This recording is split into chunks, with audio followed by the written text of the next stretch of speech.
Let us pray. Almighty God, where you have called us to govern this province, we ask your help to make decisions and laws that will be just and that will promote the interest of the people. Almagtige God, ons bid dat u gedurende ons vergaderings ons die nodige wysheid sal gee en ons motiewe suiwer sal hou en dat u ons sal help om al ons tekortkominge te oorkom en al ons besluite aan u op te dra. Sikelela ilezwe letu na bantu balo, umusile ukulungu kwepondo letu, mkosi sikelela Afrika, kina abantwana bayo, kokela inkokeli zayo, yeniki uxolo Afrika. All this we beg in your holy name. Amen. Please be seated.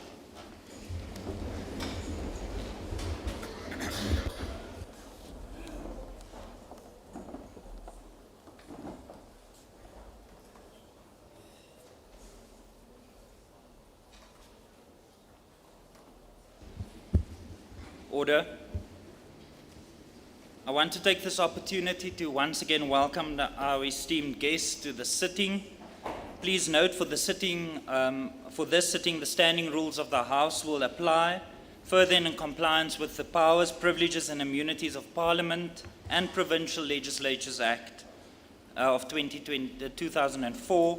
This entire hall, including all visitor seating areas, passages, ablution facilities, will be regarded as the precincts of Parliament. Before we proceed, I would like to make some comments about the logistical arrangements, honourable members. Today we have honourable members present here in this hall with the presiding officer and the table staff. The secretary and the administration will ensure that there is a dedicated technical support at all times during the sitting.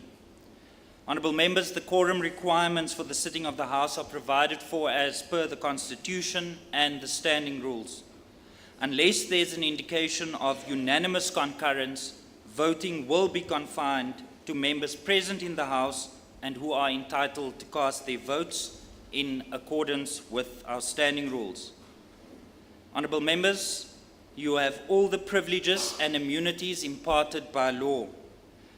Members who are considered out of order by the presiding officer will have their microphones muted and called to order. The Sergeant at Arms will ensure that members' attendance are recorded. Today's sitting shall be governed by the standing rules and in instances, honourable members, where the rules cannot be applied, the ruling by the presiding officer is final. Honourable members who wish to raise a point of order, such an honourable member may address the presiding officer as normal, but must mute his or her microphone when he or she has completed speaking. Honourable members, you are kindly requested to ensure that your microphones are unmuted when I recognize you, and mute your microphones as soon as you have completed speaking. For the purposes of this sitting, language interpreting services are available by using the device at your disposal. Honourable guests in the gallery, should you wish to also make use of the interpreting device and you are not able to and you need assistance, the attendant that is in the gallery will provide the necessary assistance. Honourable members, please allow me an opportunity to once again to welcome the guests in the gallery and to all our honourable members.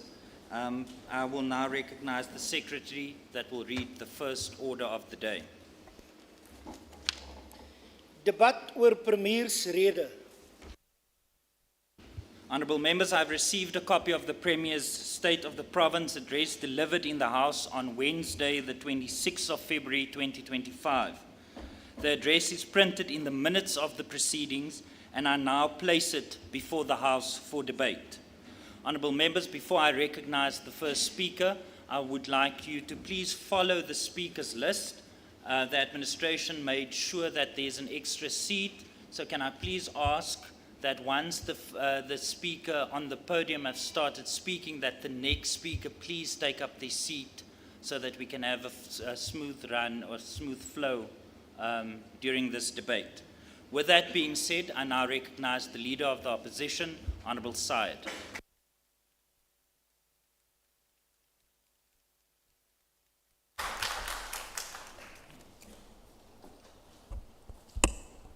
Honourable Premier Alan Winde, Honourable Speaker Dalen Mitchell, Honourable Chief Whip of the Official Opposition, Ayanda Barnes, our Deputy Provincial Secretary, Honourable Members, Honourable Residents of the Western Cape, the people of Beaufort West and Central Karoo. It is an honour to address this House as the ANC marks the 70th anniversary of the Freedom Charter, a living document that embodies the hopes, dreams and aspirations of our people for a free, equal and just South Africa. Yet as we reflect on these ideals, we must confront the harsh reality. In the Western Cape, under the Patriotic Alliance leadership, the vision of equality is still a long way off. The DA's track record is increasingly defined by corruption, mismanagement, and a lack of accountability. I want to pay tribute, though, to the resilient, hard-working people I meet every day across the province. But the picture painted by the Premier is not one that the majority of our residents will recognize. It is not one that the majority of residents in Beaufort West and the Central Karoo will recognize. A province where thousands of learners go unplaced, while teacher posts are cut in poor areas. A province where violent crime is rampant and the Premier lauds K9 units and leap officers, while children are killed in gangland crossfire. A province where youth unemployment, omitted from the Premier's speech, and which is directly linked to crime, is ignored. The Western Cape is still without a youth policy to this day. And a province where access to housing, healthcare, decent schooling, clean and safe streets, and a decent job is still decided by the color of your skin. The Premier tells us that he will stand up against those who seek to tell us that might is right, while it was his party that invited the United States government to interfere in the South African democracy just last year when we went to elections. Now we are supposed to believe that he's on our side again. Yes, we should step up and stand up for South Africa and the Western Cape, but let's have a dose of reality while we do it. Let us remind everyone, Honourable Speaker, about Communique. In May last year, the then Minister of Human Settlements, Mamoloko Kubai, investigated how Communique properties were acquired pre- and post-1994. Following her visit and report to President Ramaphosa, a forensic investigation was appointed and started work in January 2025. The part of her report where she gave Communique a letter to stop evictions has been ignored. Allowing Communique to continue is the failure of MEC Simmers to hold Communique accountable to a national decision. As the leader of the opposition, I followed up with both Ministers Kubai and Minister Nkadimeng, and I'm pleased to report that a forensic team began its work in January this year. Despite this, under Premier Windy's leadership, the City of Cape Town and the Provincial Infrastructure Department appear to ignore national instructions, failing to address ongoing evictions, most recently halted by SAPS after Communique tried to force pensioners out of their Rondebosch homes. From the ongoing scandal and other housing failures that continue to displace families, the collapse of municipal governance in Swellendam, Saldanha Bay, Matsikama, Garden Route District, and many other municipalities, to police investigations into dodgy tenders in the City of Cape Town, the DA's so-called model of good governance is failing. A Swellendam Council resolution to release the Vermaak report into allegations of misconduct by the municipal manager was overridden without legal justification. The DA-led Saldanha Bay municipality recklessly mismanaged 2.5 million rand during the previous financial year amidst a major housing backlog. In Matsikama, Mr. Heinrich Koopman, the son of DA Deputy Mayor Amelia Job, repeatedly received appointments despite lacking qualifications violating municipal recruitment policies and resulting in wasteful expenditure under the Municipal Finance Management Act.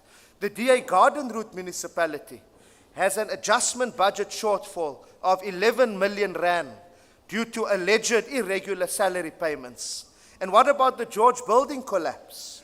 When the Honorable Van Wyk was the mayor, funded by this very legislature, the investigation was swiftly handed over to SAPS without a shred of transparency or accountability to this legislature, despite promises being made to the contrary. Why is the Premier hiding from the public what should have been an open and clear investigation? The secrecy raises serious concerns about what's happening and about what's being concealed. This is the theme of the DA in the Western Cape. No accountability, no transparency, no questions allowed. Premier Windy, your MEC Anton Bredel's Municipal Assistance Bill represents nothing short of an attack on local democracy. It undermines local government autonomy, centralizing power in a way that destabilizes the very foundation of cooperative governance as outlined in the Government of National Unity's medium-term development plan. It's an abuse of power that serves only the DA's narrow interest at the expense of local municipalities and the communities they serve. Already MEC Bredel abuses the concept of concurrence to block appointments in non-DA coalition municipalities, even appointments in the offices of political leaders. In education, the DA has once again failed the people of the Western Cape. The decision to cut over 2,400 teacher posts disproportionately affects poor communities, deepening apartheid-era inequalities. We stand together with civil society formations and other political parties against this injustice. Worse still, MEC Mania has misled this legislature on where the cuts would fall. We will support the substantive motion of the NCC to hold the MEC accountable. This isn't just poor governance, it's a betrayal of the future of our children. Concerned teachers have actually requested that I hand over this memorandum. Honourable Side, please take your seat. Honourable Chief Whip, is that a point of order? Honourable Speaker, yes it is. I rise on Rule 59. The Honourable Side has impugned improper motives on both Honourable Bredel as well as Honourable Van Wyk in his comments. Honourable, thank you. Order, members. Order. Honourable Chief Whip, I will revert to Hansard and I will come back to the House with a ruling because pretext, context and post-text matter, and I will utilize Hansard to make a ruling. Honourable Side, you may continue. I hope my time remains. The time is on the screen. Concerned for the teachers public have to requested. Order. Honourable Side, there is, honourable members, my apologies, I probably should have indicated this to you in the beginning. The time is indicated on the screen, so the table staff is not managing the time. It is for you to manage and for the public to see. Honourable Side, you have 4 minutes and 26 seconds remaining. Thank you. Concerned teachers have requested that I hand over this memorandum on their behalf to the Premier and Education MEC. Apartheid spatial planning remains alive in Cape Town and across the province. The poor remain isolated in areas with fewer resources, inferior public transport and little economic opportunity, while the wealthy benefit from sustained privilege. The DA's policies have only deepened these divides. We are not surprised that the DA at a national level would undermine the very GNU and its clearinghouse that it forms part of to actually go to court against the Expropriation Act. The opposition of Premier Windy's government to the use of vacant public land for affordable social housing in Tafelberg is another case in point. We'll continue to stand with Reclaim the City and Indifuna Ukwazi on this matter. On international relations and on the international stage, we will not be bullied. Not by Donald Trump, not by foreign governments, and certainly not by those who seek to undermine South Africa's sovereignty. The work of the International Court of Justice on Israel's murderous genocide of the Palestinian people will continue as we lead the way on human rights and international law. Premier, you've correctly pointed out that South Africa's leadership is hosting the G20 and the B20 this year, and that it's a major milestone for our continent and country, and even the province. However, your own MEC for Agriculture, Economic Development and Tourism, Dr. Ivan Meyer, has jeopardized our trade and diplomatic relations with the People's Republic of China by visiting Taiwan in his official capacity, directly contradicting our national One China policy. This reckless action undermines years of economic cooperation. Just last year, November, a high-level Chinese delegation gathered in Cape Town, leading to a bilateral agreement with the city of Cape Town and Xi'an City to expand trade investment. The Vice Mayor of Xi'an emphasized the shared economic potential between our regions. Yet, in one move, MEC Mayor has compromised these efforts with no consequences from you or your administration. Westgrow reports that exports to China exceed 16 million rand in 2024, reinforcing China's role as a key trading partner and a major contributor to job creation in the rural economy. Premier, this situation exemplifies how members of your party operate, as if the Western Cape is an independent republic from South Africa. It is unacceptable that as Premier you allow such economically damaging actions that harm our province and country's relations with one of our largest bilateral BRICS partners, especially in these unstable global times. Premier, you cannot allow members of your government to act against national foreign policy. While you emphasize protecting relations with the United States, you remain silent as MEC Mayor damages ties with China, harming our agricultural workers in the process. Despite these failures, I stand here proud of the unity in action among opposition parties in this legislature. The ANC, the EFF, the PA, the NCC, Good, Freedom Front Plus, and Al-Jama, despite our differences on a variety of issues, are committed to working together for the betterment of every resident in the Western Cape. The collaboration is an example of what can be achieved when diverse voices come together for a common purpose. The Premier ended his speech with the words, "The Western Cape government is for you." Who was he talking to? Vested interests or ordinary hard-working people? As we commemorate 70 years of the Freedom Charter, we must ask ourselves, which side is Premier Windy's party on? The side of ordinary South Africans striving for a better life, or the side of the already wealthy and powerful with secrecy and inequality? The ANC and the united opposition stand ready to hold this provincial government accountable for its failures and to build a province that works for everyone. Honourable Syed, your time has Thank expired. you very much.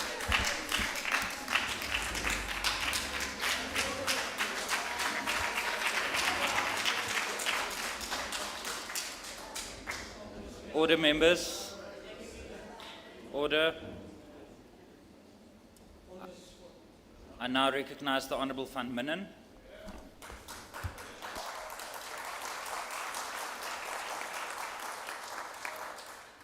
Honourable Speaker and Premier, today we have a responsibility to address this House on matters that lie at the very heart of our province's future: the well-being of our children, the strength of our communities, and the role of government. Today I stand before you to speak about the critical intersection of education, opportunity, and the shared responsibility between the Western Cape government and communities to ensure that no child is left behind. Essentially, what is created when we all step up. The role of government is not to create jobs directly, but to create the conditions that allow jobs to flourish. It is to build an enabling environment where innovation, entrepreneurship, and skills development can thrive. And at the foundation of this enabling environment lies one indispensable foundation: education. Education is the great leap forward, the bridge between poverty and prosperity, and the key to unlocking the potential of every child. It is education that is the launchpad for a child's future, for their success, and the map to step forward. Yet, Speaker, we cannot ignore the harsh reality that our education system is under immense strain and our children are paying the price. The recent cuts to teaching posts across the province are a stark reminder of the challenges we face. These cuts are not just numbers on a spreadsheet, they represent lost opportunities for thousands of learners. They represent dreams deferred and potential untapped. We must acknowledge the difficult fiscal environment in which we operate, and we cannot shy away from the key fact that the Western Cape is not receiving its fair share of the national budget. That national government sees fit to starve the Western Cape of the budget it needs for success. Let us remember that this problem was foretold last year. An unfunded pay increase to teachers by national government was always going to result in cuts due to the budget shortfall of billions. I'm hearing a lot of complaints from the opposition, who seem to believe in the myth of the magic money tree, but not any solutions.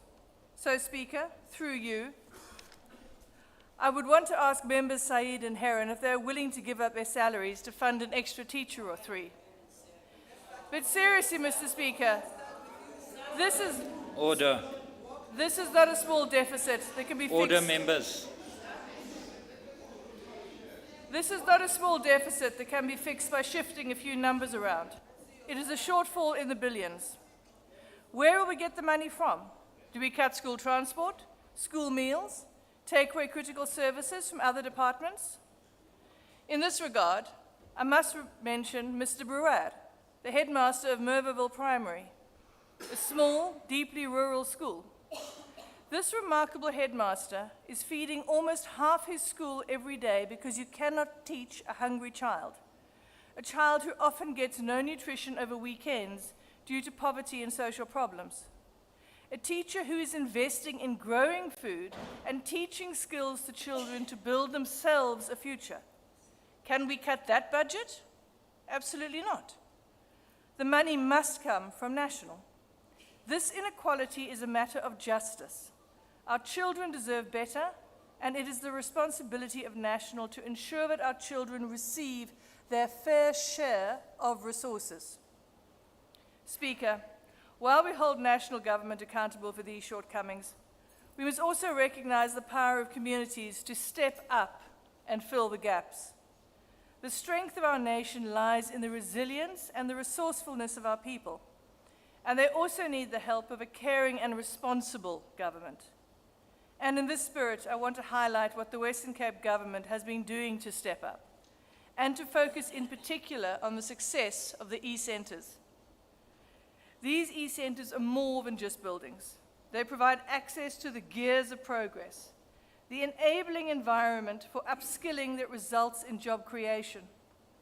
They provide a space for learners to complete their homework, for individuals to apply for grants, and for community members to upskill in computer literacy. In a world that is increasingly digital, these skills are not just a luxury. They are a necessity. E-literacy, with a capital E, is the new literacy. And without these skills, people are shackled to the past without the tools to build a new future. Like Jeffrey Sauls, who works at the Merveville E-Centre and who is retrained in IT skills to live his dream, and now works to help others in Merveville achieve the same. However, we know that despite the 1,600 hotspots created by the WCPP, not every community has access to a physical e-centre. This is why the mobile e-centre is such a vital initiative. It travels to the far-flung corners of our province, bringing support and opportunity to those who need it most. At last count, this was over 1,800 residents. A true example of the Western Cape government stepping up to help and assist the communities of our province. While we celebrate these successes, we must also remember the challenges that remain. In places like Beaufort West and the Karoo, children face unique obstacles to achieving success. Poverty, distance, and a lack of resources create barriers that are not easily overcome. That is why the role of the Commissioner for Children is so critical. As we prepare for a new commissioner, it is imperative that the commissioner sets clear targets, makes full use of their budget, and champions the needs of our children with unwavering determination. The commissioner must be a voice for our children, a tireless advocate for those who cannot advocate for themselves. Speaker, the work of the Commissioner for Children is not just about addressing immediate needs. It is about laying the foundation for a brighter future. It is about ensuring that every child, no matter where they are born in this province, has the opportunity to reach their full potential. And it is about recognizing that the success of our children is not just an ethical imperative, it is an economic one. An educated, skilled, and empowered generation is the greatest asset any nation can have. Let us remember that the challenges we face are not insurmountable. They are a call to action, a reminder of the work that still needs to be done. Government must create the enabling environment for job creation and opportunity. And maybe I should repeat that line slowly again so the ANC can hear it. But it is through the strength of our communities that this vision will be realized. Together we can build a future where every child has access to quality education, where every community has the resources it needs to thrive, and where no one is left behind. Let us not wait for tomorrow to do what we can do today. Let us invest in our children, empower our communities, and work together to create a nation that we can all be proud of. And to quote the song that we all heard in this hall last night, we are stronger when we all step up, and the world is better when we all step up. I thank you.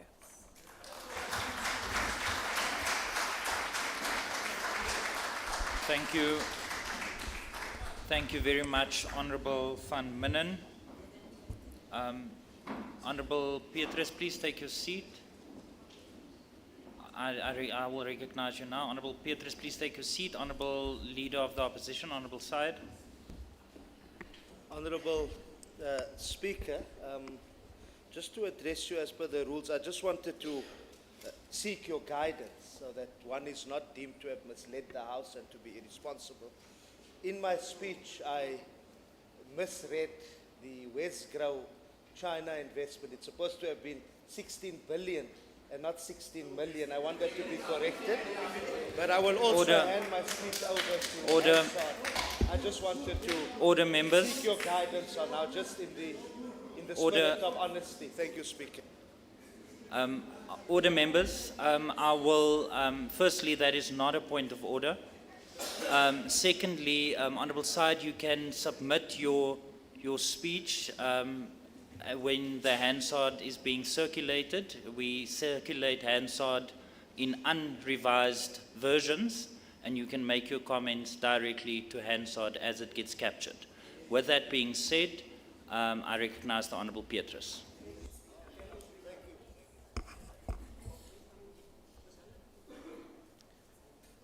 Thank you, Speaker.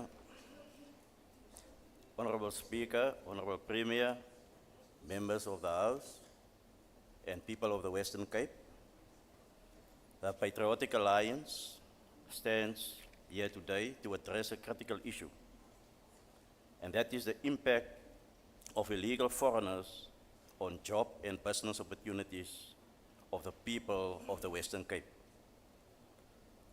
Our province is struggling with economic pressures, a struggling education system, violence and crime, and the crisis of unemployment. Yet, you and your government is silent on illegal foreigners and the impact on all these issues. The Patriotic Alliance asks for measures that will protect the job and business opportunities of the people of the Western Cape. Speaker, die George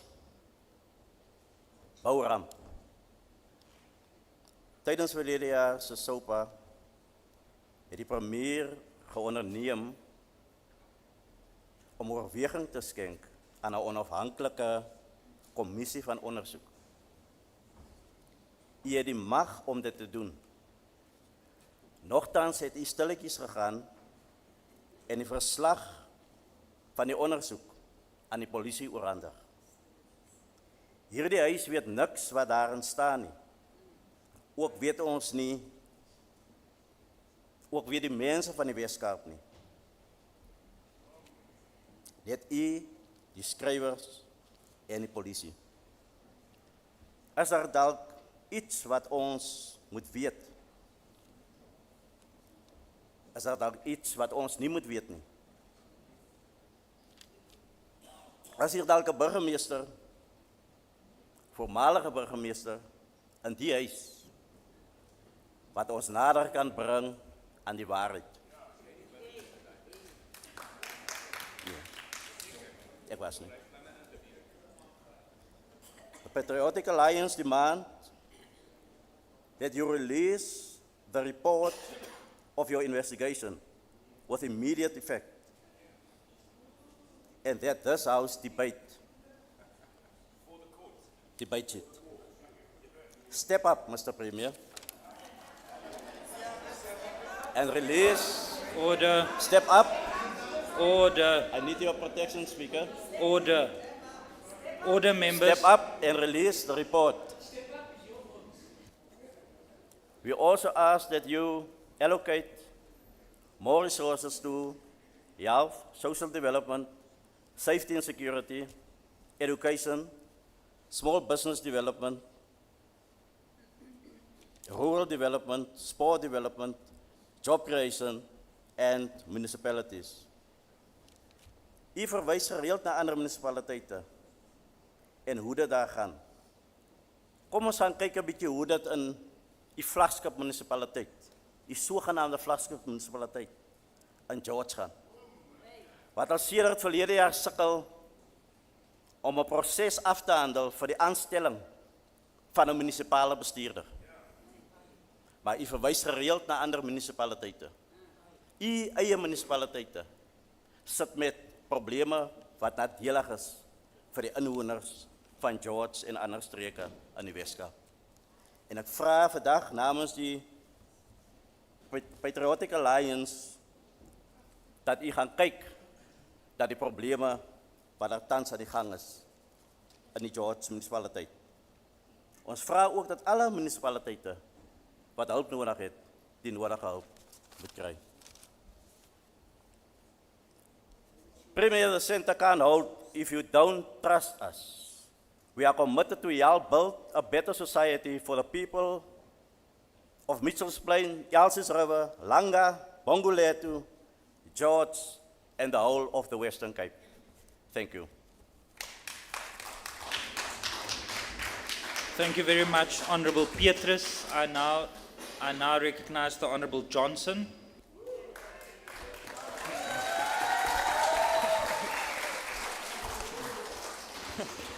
Order, members.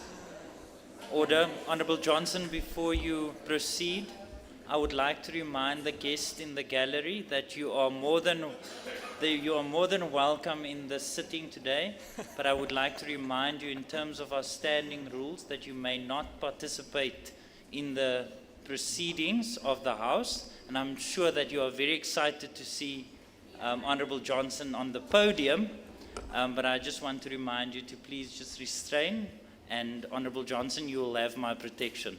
Honourable Johnson, I recognize you. Honourable Speaker, as I woke up this morning, an all too familiar feeling greeted me, as I'm sure it likely did for you and many other members of this House. That is the feeling of home, the feeling of belonging. But Beaufort West is my hometown, and I'm proud to be a representative of this town. Agbare Speaker, om groot te kon word in die Karoo, hier in Beaufort West, was 'n absolute voorreg. Ek het vir 18 jaar hier gewoon, my hoërskoolloopbaan hier op die dorp voltooi, en op hierdie einste kerkgronde waar ons vandag sit, het 'n kerk bygewoon. Ek onthou die goeie tye, maar ek onthou ook die swaar tye. Ek onthou droogtes en ander teleurstellings, maar meer belangrik, onthou ek die goeie en sorgvrye tye in die strate van Beaufort West, met min tot geen bekommernisse van 'n dag oud. Wanneer tye moeilik geraak het, was daar altyd 'n deur oop vir 'n vinnige koppie koffie en die vinnige boodskap van, jy weet mos, ons druk net deur. Deursettingsvermoë, of soos die Engelse sal sê, perseverance. Honourable Speaker, Have you ever watched tennis players in the final of a Grand Slam tournament? Often, after playing an excellent but grueling set, the person will lose the last game of that set by just 1 point, and therefore they will lose the set. They have played a great number of excellent points and have won 5 games to draw at 5-all, just to lose one crucial point and therefore losing the entire set 5-6. Sometimes this means losing the match or even the whole tournament by just that one very point. Imagine how heartbreaking that must be. Hours of playing an excellent match in the hot sun just to lose by 1 point. Yet, with the next tournament, they are back, starting the elimination round again from scratch. The ability to get up after a devastating defeat, whether it has been in the form of drought or poverty, this is what makes people of the Karoo so unique. It is the perseverance, determination to start the hard work all over again, and this is true resilience. Honourable Speaker, economic opportunity is a pathway to greater independence and empowerment for everyone, and we must make sure that the people of Beaufort West have every opportunity to get quality education and build a successful future for themselves. There can be no excuses, and our commitment to the advancement of this cause must be ceaseless. Agbare Speaker, die gemeenskap van Beaufort West weet dat 'n hele paar van die agbare lede in hierdie huis, die oppositie ook, in hierdie gemeenskap gebore is en groot geword het. Vir ons is ons gemeenskappe 'n baken, ons moet vir ons gemeenskappe as 'n baken van hoop gesien word. Ons kom uit 'n landelike gemeenskap en vandag is ons die leiers van hierdie Wes-Kaap provinsie. Dit beteken dat ons die uitdagings wat ons gemeenskappe, my gemeenskap, in die gesig staar, verstaan. Agbare Speaker, met dit gesê, die finansies van die Beaufort munisipaliteit is onstabiel, maar die Wes-Kaap regering en die Beaufort West munisipaliteit werk hand aan die implementering van die finansiële herstelplan wat tans in sy tweede fase is. Sedert die begin van die finansiële herstelplan is groot vordering gemaak, maar dit is belangrik om daarop te let dat die verandering van 'n situasie van hierdie aard nie oornag sal plaasvind nie. En ek wil dit graag herhaal. Dit is belangrik om daarop te let dat die verandering van hierdie situasie nie oornag sal plaasvind nie. Honourable Speaker, our children are integral to our success as a country and as a province, and it's for this reason that I believe that it's time for the residents of the Karoo to step up in our communities. It is only through a whole-of-society approach where everyone is treated with fairness and access to opportunities, and especially economic opportunities, that we can close these inequalities. While we as a province, including Beaufort West, are not getting our fair share, we most definitely deserve our fair share of the budget. We must continue to do the best with what we can and what we've been given.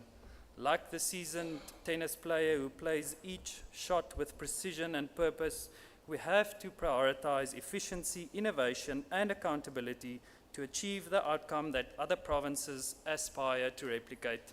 Let us now reflect on how, despite receiving less, we are achieving more for the people of this province. Honourable Speaker, let us turn our focus to unemployment, particularly the DA's growth for job strategy. According to the Quarter Labour Force Survey, the Western Cape has achieved the lowest unemployment rate in the country, 19.6%. For context, no other province comes close to this achievement, with our rate being nearly half of any other province. Furthermore, even our broad unemployment rate remains significantly lower than the narrow rates of any other province. This is an incredible milestone for the Western Cape, but it is only the beginning. Agbare Speaker, die Wes-Kaap, ook bekend as die Kaap van storms, staar dikwels die onvoorspelbaarheid van die natuur in die gesig. En ek wil hier stil staan om erkenning te gee aan ons brandbestryders wat al die afgelope paar dae in die provinsie verskeie brande in die gesig staar om alle inwoners, diere en eiendom te beskerm. Speaker, landbou bly die bloedlyn van ons landelike gemeenskappe. Volhoubaarheid van lewens en die dryfkrag van werkskepping in gebiede waar leenthede skaars is. Die sektor is die hoeksteen van ons ekonomie en befondsing is noodsaaklik vir die herstel en groei. Om te bou op ons belofte van uitnemendheid sal die Wes-Kaap steeds fondse bewillig vir proaktiewe toesig en ingryping vir die voorkoming van uitbreek van siektes reg oor die provinsie. Hierdie inisiatief is 'n sleutelkomponent van ons Growth for Jobs strategie wat ons toewyding bevestig vir die lewering van gehalte landbou-uitvoerprodukte. Agbare Spreker, deur u moedig ek die inwoners van Beaufort Wes en die breë gemeenskap aan om te help bou aan ons gemeenskap. In Beaufort Wes het die gemeenskap al veerkragtigheid in tye van krisis gewys. Met elke krisis wat inwoners in die gesig staar, het hulle dit op hulself geneem om hierdie uitdagings aan te pak. Mag dit so voortgaan. In hierdie einste kerk waar ons onsself vandag bevind, is ek in 2013 voorgestel as 'n lid van hierdie gemeenskap, van hierdie gemeente. En die einste raadslid, of Tannie Delien Slabbert, wat my geestelike mentor was, los ek julle graag met die volgende boodskap. God seën Agbare Johnson, jou tyd is verstreke. God seën Suid-Afrika, God seën die Wes-Kaap en God seën die mense van die Karoo. Baie dankie. Thank you very much.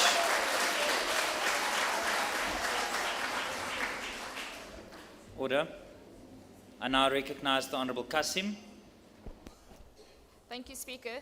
Speaker, it cannot be that every year during the State of the Province address that over 7 million residents in this province are deceived through misrepresentation by the Premier, especially when it comes to crime in the Western Cape. With the latest National Crime Stats, Speaker, showcasing the Western Cape at the top of the list, it was quite shocking to know and to see that the Premier spoke little to nothing about how he actually plans to eradicate crime in the province. Speaker, every year we are being misled by this DA-led government about how millions of rands are being pumped into the safety plan. Yet every year, Speaker, crime increases under the DA's watch here in the Western Cape, because the reality is wherever that funds are being pumped into in the safety plan, it is definitely not in our coloured and African communities, especially with the latest stats that has been released. We might have noticed, Speaker, that yesterday the Premier avoided speaking about the safety plan because he knows that it's a complete failure as usual, and he also failed to speak and touch on drugs and gang-infested communities, especially in the Cape Flats. Speaker, residents in gang-infested communities has lost so much hope and trust in this DA-led provincial government that they are too scared to turn to this provincial government for help, because they know that running to this DA-led government is just a complete waste of time.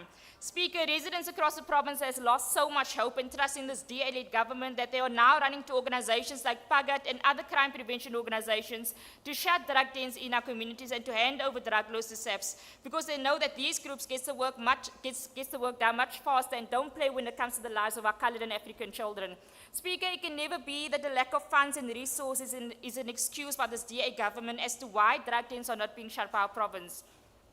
But then we look at community members with no resources and with no funds, with the help of organizations like PAGAT, and then it makes one wonder, how is it that they can shut drug dens and hand over drug laws to SAPS without resources and funds, but a whole DA-led provincial government failed to do so with the available resources and funds.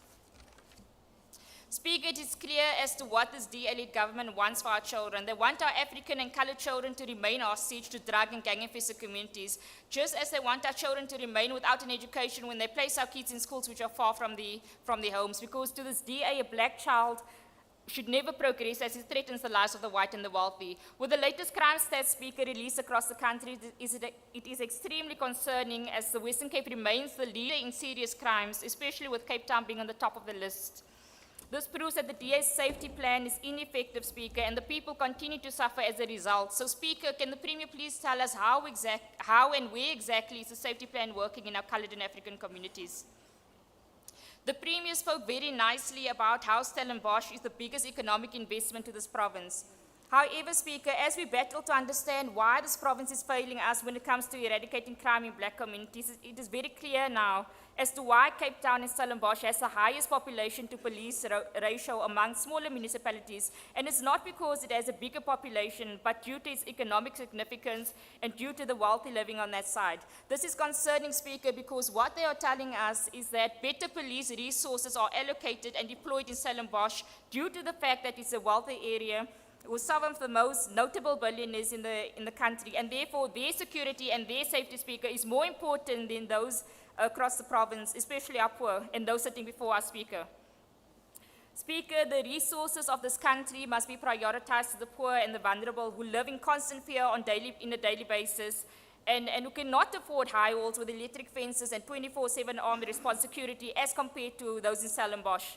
Speaker, we call on the Premier of this province to stop acting like he's running a pseudo state and join forces with the national government to develop a concerted effort to defeat crime in this province, because clearly the DA are not here to fight crime for our poor communities and does not know how to handle crime in this province. Speaker, let me move on to education. Just like the DA is here to hold our colored and African children hostage to drugs and gangsterism, they are also very much here to ensure that our children don't get the education they need to progress out of this life of poverty.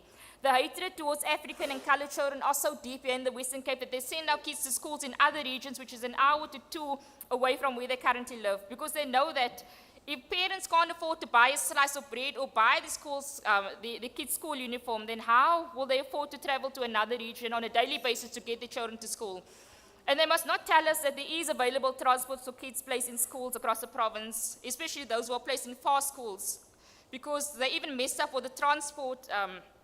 They even messed up with transport for our kids to ensure that they don't reach the schools that they are placed in. Speaker, last week the Provincial Department of Education reported that the backlog for unplaced learners stood at only 786, and then as usual, late applications are blamed for this backlog.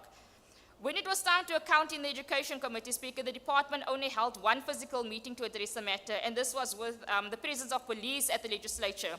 Whilst the second meeting was cancelled and the third one held virtually, because they know that parents are angry and the department did not want to face parents of unplaced learners. Today, the situation is so dire, Speaker, that to an extent that the department's phone lines are off. They are sending parents from schools and back and forth from the district departments to schools. Parents are struggling and phones are not being answered by the department, Speaker. It is a complete mess and the situation remains chaotic as the department continues to fail colored and African children in this province. Speaker, the state of education in this province is in deep crisis even when one looks at the matric results. The reality is that whilst there was an improvement in the percentage of the 2024 matric pass rate, the province still occupies the same position as it occupied the previous year when matric results were released, which is fifth place across the entire country. And this is very much concerning as we are stuck without any major progress in this province. Speaker, it is clear what the DA wants for our children and what they want for our African and colored. Speaker, yesterday the Premier spent most of his time speaking about how we need to step up and make this province a safer space, especially for tourists who visit this province, because with more tourists, as the Premier said, comes more economic opportunities. The Premier ignored disparities in resource allocations across the province, where wealthier areas receive better police resources due to their economic importance, while poorer communities like the Cape Flats, among others, are left to fend for themselves. And whilst the DA chose Beaufort West, Speaker, as the preferable venue for this year's SOPA, the Premier even failed dismally to highlight the challenges that the people of Beaufort West face here. And instead of addressing these challenges and offering solutions to the people of Beaufort West, the Premier instead elected to speak about his own trip to Germany. Furthermore, Speaker, the DA has failed to address the deep-rooted racism that continues to plague in the Western Cape, seeing African and colored communities endure ongoing systematic marginalization, exclusion, and violence. But in conclusion, Speaker, the Premier's address failed to acknowledge the suffering of millions of residents across the province who are being systematically failed by this DA-led government. And while the Premier called for residents to step up and make the province a safer space for tourists in order to bring more economic opportunities, I think it's about time that the Premier takes his own advice by stepping up first and doing what he's supposed to do by first creating a safer space for the residents of the Western Cape, especially for the poor and the marginalized, and not tourists. Thank you very much, Speaker. Thank you very much, Honourable Kasim. Thank you very much, Honourable Kasim. I recognise the Honourable Bryant. Thank you, Speaker. Speaker, let me first say what an honor it is to speak today on this platform in the beautiful town of Beaufort West. Over the past 2.5 days, I've had an opportunity to meet with many of the residents of the town and learn more about the many challenges they're facing and find out how they're working to overcome them. It's also been wonderful to hear from residents how they've already seen a significant improvement in service delivery since the new government took over in July last year, and we're counting on Mayor Reynolds and his team to continue to move things forward in the right direction. But it won't be easy. As a colleague described earlier, it's a bit like inheriting a bus with a broken engine and pup tires. It's going to take a long time to rebuild, but I think the team that's in place is the right team, and they're going to do a fantastic job. Speaker, the province of the Western Cape is renowned for its natural biodiversity. Just here in the Karoo, we find over 6,000 different species of plants and hundreds of different types of animals and birds. Over 40% of the Karoo's plants are endemic, meaning they only come from this region. This incredible biodiversity can become a driver for tourism and job creation going forward. We must do everything we can to protect the local biodiversity here and across the province, and work with the authorities, both local and international, to combat poaching syndicates. We've seen rare Karoo succulents being targeted by these syndicates in particular. The Western Cape's incredible biodiversity provides us with a massive economic opportunity, and we must seize it by investing in what is referred to as the biodiversity economy. We must embrace bold and dynamic ecotourism programs that not only provide jobs, but help to turbocharge the economy for local communities, such as this one. Embracing our biodiversity economy is about creating opportunities where they're needed most, without destroying the natural ecosystems that sustain us all. Speaker, we can champion the growth of rural areas by building strong value chains that leverage off our biodiversity, ensuring that services are accessible to all. This is how we foster prosperity, by empowering people and providing the tools they need to thrive. But we must go further. We must encourage more private investment in order to protect our precious biodiversity. Yesterday, we witnessed how a groundbreaking public-private partnership is helping to purify wastewater for irrigation and consumption. And some of you may have noticed the water you were drinking last night comes from this project. And it's actually sometimes referred to as toilet to tap. So go do some investigation as to how clean that water actually is. It's very clean. It's precisely through bringing the private sector closer in projects like these that we can achieve these results. And it's up to us to equip the next generation with the training and skills they need to unlock new economic opportunities. Speaker, in order to defend our environment, we also need strong law enforcement. We've witnessed the success of law enforcement programs across our province under the DA, and it's been incredible to see how some of these programs have helped to combat poaching and biodiversity loss. Speaker, I've heard some members of the opposition criticizing the Premier for investing in additional law enforcement for the Western Cape. And let me tell you, without the assistance of additional law enforcement in places like Cape Town, Overstrand, and all along our coast, we would never have achieved the massive breakthroughs that we are seeing in the fight against perlemoen and crayfish poaching. This poaching not only puts the environment at risk, it also floods coastal communities with drugs and turns many of our young people into gangsters and addicts. And I say shame on anyone who criticizes the Premier's investment into law enforcement. This DA-led province will continue to work to improve safety and will work hand in hand with our local communities to forge powerful partnerships and tackle environmental crime head-on. But Speaker, our biodiversity economy is not the only way we can leverage off our natural resources. Under the DA, we'll continue to build as much solar infrastructure as we can in order to take advantage of the enormous solar potential in our province. And we are already seeing the successes of this approach in many towns across the Western Cape. The Premier briefly mentioned it in his speech, but I want to take a moment to celebrate the progress we've made together in the city of Cape Town. Over the past 2.5 years, businesses and households in Cape Town have earned more than 55 million rand, largely in municipal bill credits, by selling their excess solar power back to the city. This is a testament to the power of DA-led innovation and to the determination of regular South Africans coming together to address the challenges faced after almost 20 years of ANC load shedding. The DA-led Cash for Power program encourages residents and businesses to install solar panels and to reduce their reliance on the municipal grid. the massive earnings from this program show us that when we invest in clean, renewable energy, we create new opportunities. We create jobs, we strengthen our communities, and we take real action on climate change. As the Premier noted, not all countries seem to share our willingness to address the impacts of climate change going forward, but we do, and we've seen the impacts, not only in the increase in natural disasters, but also the impacts that climate change is having on agriculture. And while our incredible disaster risk management teams are doing sterling work under the leadership of Minister Bradell, there's still much more to be done to lessen the impacts of climate change going forward. And I must say, Speaker, as an aside, it was interesting to hear Minister Bradell being accused of centralizing power by the ANC. I think that's a case of pot, kettle, and black. Our own efforts to mitigate climate change through reduced emissions, while absolutely necessary, unfortunately will not prevent global warming.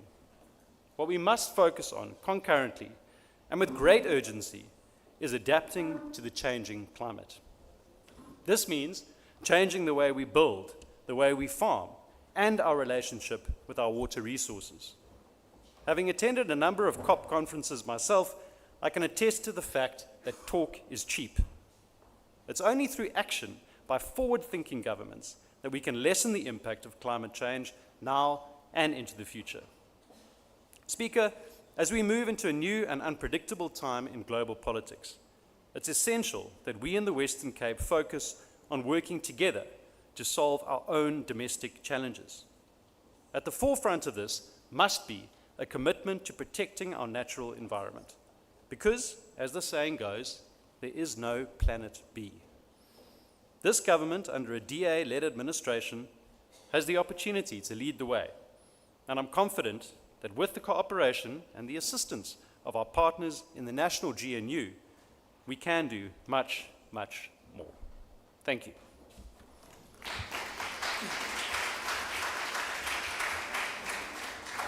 Thank you, Honourable Bryant. I now see the Honourable Jacobs.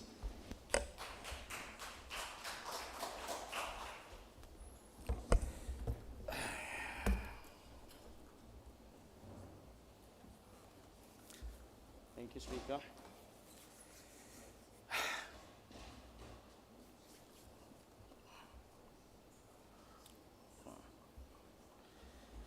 Thank you, Speaker. Greetings to all. Premier. I greet you all in the name of the Most High. Kaesa. One love. Speaker, members, Premier. Ek groet eerder en elk van julle vandag hier in die wonderlike naam van ons God die Vader, God die Seun en God die Heilige Gees. Wees gegroet my mense van die Weskaap. One love. Speaker, as we gather here today, we open this august house and we prepare ourselves to face 2025, including all the challenges that the people of the Western Cape have to deal with on a daily basis. Premier, congratulations on your speech. But Premier, I cannot but wonder, how much did you spend on that speech writing and the people that was drafting it for you? Speaker, our kids are dying on the Cape Flats, and as we speak, our children are dying in Menenberg. Our children are dying in Elsies. Our children are dying in Mitchell's Plain. Our children are dying in Lavender Hill. And here the people of the Western Cape are still waiting on a safety plan coming from your government. Premier, MEC of Safety and Security, the blood of our innocent children that died on the Cape Flats is on your hands. Just 2 weeks ago, a young man lost his eye in Kensington, and this was due to an illegal operation from law enforcement evicting colored people from the living spaces. I was on the scene and I contacted the MEC for safety just an hour before the boy lost his eye. But once again, the MEC has showed us her core duty is to fail the people of color.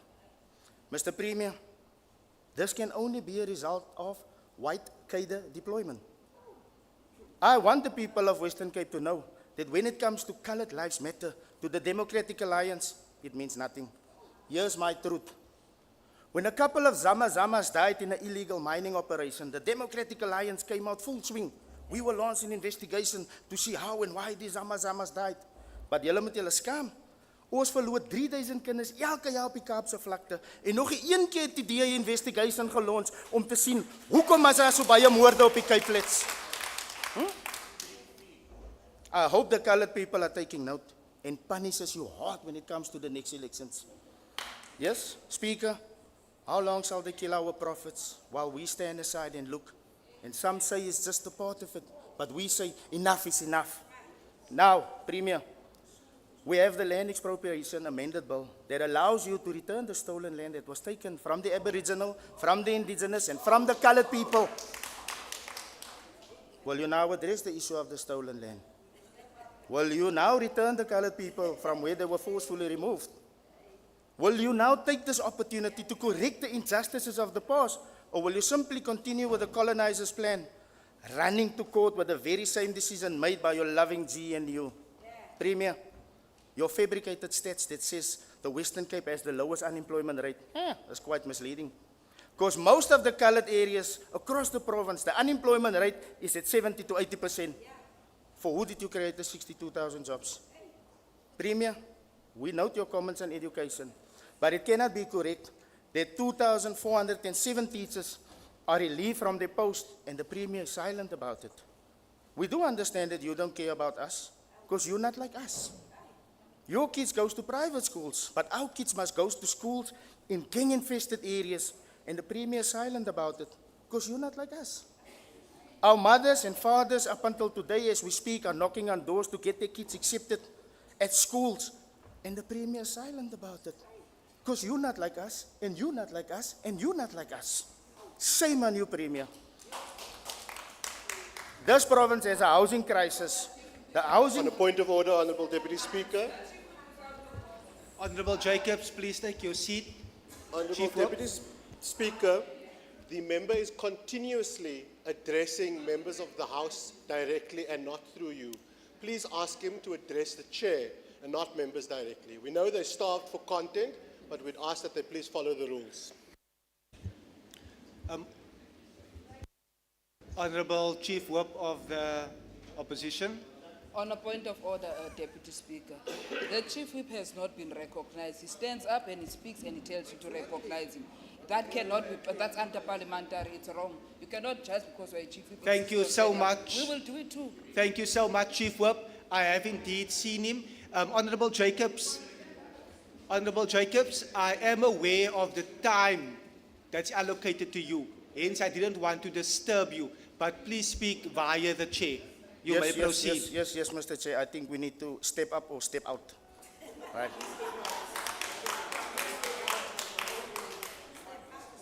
Sit down. Be humble.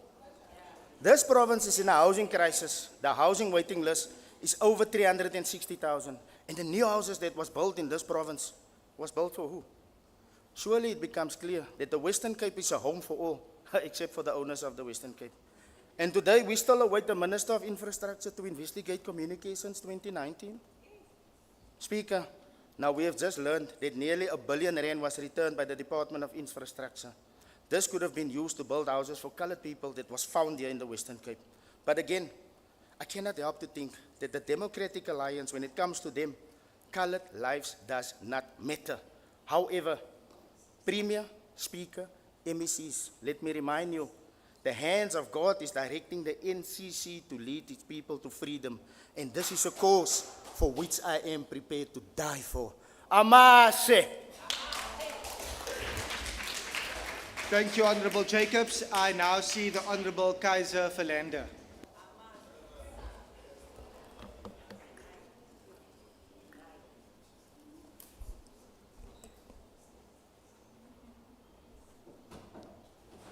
Agbare Speaker, Premier, inwoners van die Karoo in die Weskaap.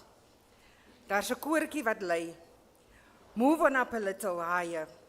En in my Afrikaans vertaal ek dit. Beweeg net 'n bietjie op en die lied gaan verder. Gaan eendag huis toe en vertel jou storie. En ek het oor berge en heuwels geklim. En ek staan vanoggend hier self as 'n plattelandse kind wat glo in die baanbrekerswerk wat hier in die Weskaap vir die mense van die Weskaap gedoen word. Werkskep is essensieel vir 'n klein dorp se sosiale ontwikkeling, aangesien dit die ekonomiese groei, gemeenskapswelsyn en sosiale stabiliteit direk beïnvloed.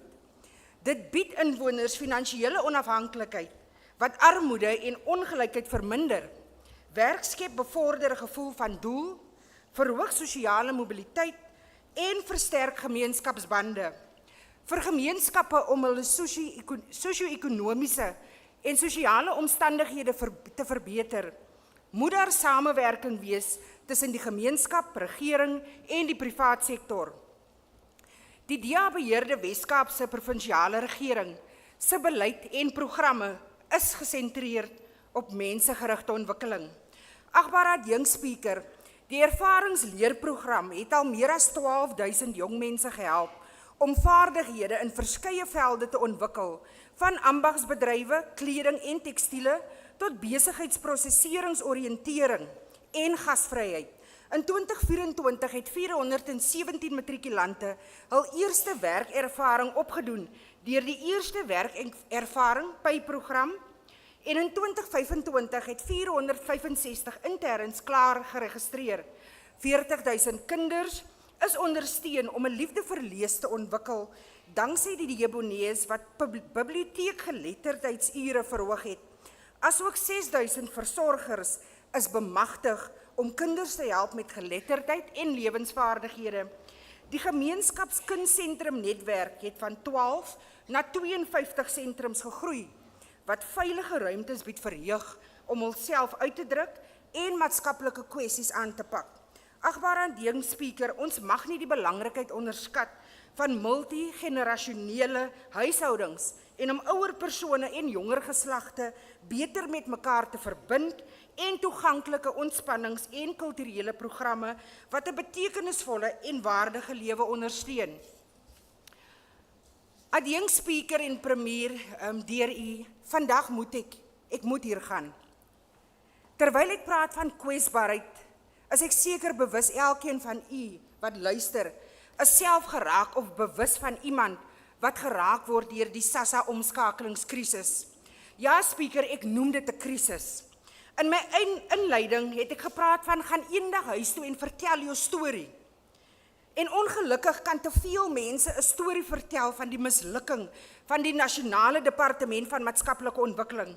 En ek staan vandag hier as 'n stem van honderde duisende kwesbare burgers, gestremdes, ouer persone en gesinne wat afhanklik is van maatskaplike toelaas om te oorleef. Ons moet 'n harde en duidelike boodskap stuur aan minister Tolashe. Jy het die mense van Suid-Afrika en die mense van die Wes-Kaap in die steek gelaat. Agbare Speaker, maatskaplike toelaas dien as 'n belangrike lewenslyn vir kwesbare individue en gesinne wat finansiële ondersteuning bied aan diegene wat werkloos, bejaard, gestremd of in swaar kry verkeer. Vir gesinne wat afhanklik is van hierdie toelaas, skep dit 'n gevoel van stabiliteit wat hulle in staat stel om in hul noodsaaklike behoeftes te kan voorsien. Vir maande het hierdie krisis gesmeel. Mense wat vroeë oggendure moes trotseer, aan gevaar uitgelewer was en uiteindelik steeds sonder hulp huis toe moes gaan.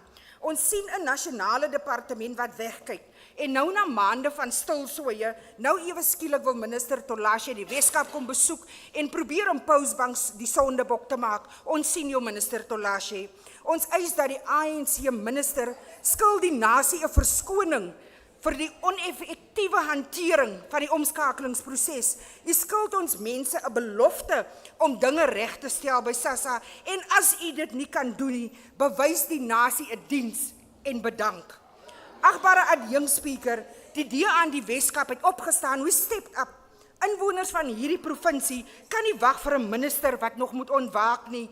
Die DA se SASSA switchveldtog het al reeds binne hierdie week oor die 15.097 inwoners bygestaan. En dis die minister Tolashe se besoek aan die Wes-Kaap nie, dis die DA in die Wes-Kaap. Ons help nog elke dag inwoners om van die SASSA goue kaart oor te skakel na Postbank of na 'n ander bank van hul keuse. Speaker, ek moedig elke inwoner aan. As u steeds vasgevang is in hierdie chaos wat deur die ANC nasionale minister van maatskaplike ontwikkeling veroorsaak is, kontak jou DA raadslid. En in dieselfde asem wil ek elke raadslid en aktivis bedank vir julle oneindige toegewydheid om ons mense te help in hierdie moeilike tyd. Ek moet ook vir die mense van die Weskaap uitwys, nie geen een van hierdie politieke partye het enige poging aan te wend om ons mense in hierdie krisistyd by te staan nie. Bewys vir hulle onvermoë, bewys hulle by die 2026 stembus. Adjunk Speaker, om af te sluit, maatskaplike ontwikkeling is die hoeksteen waarop ons 'n voorspoedige en 'n inklusiewe toekoms bou, deur in onderwys, gesondheidsorg en gelyke geleenthede te belê. Ontsluit ons die potensiaal van elke burger wat 'n samelewing skep waar almal kan floreer.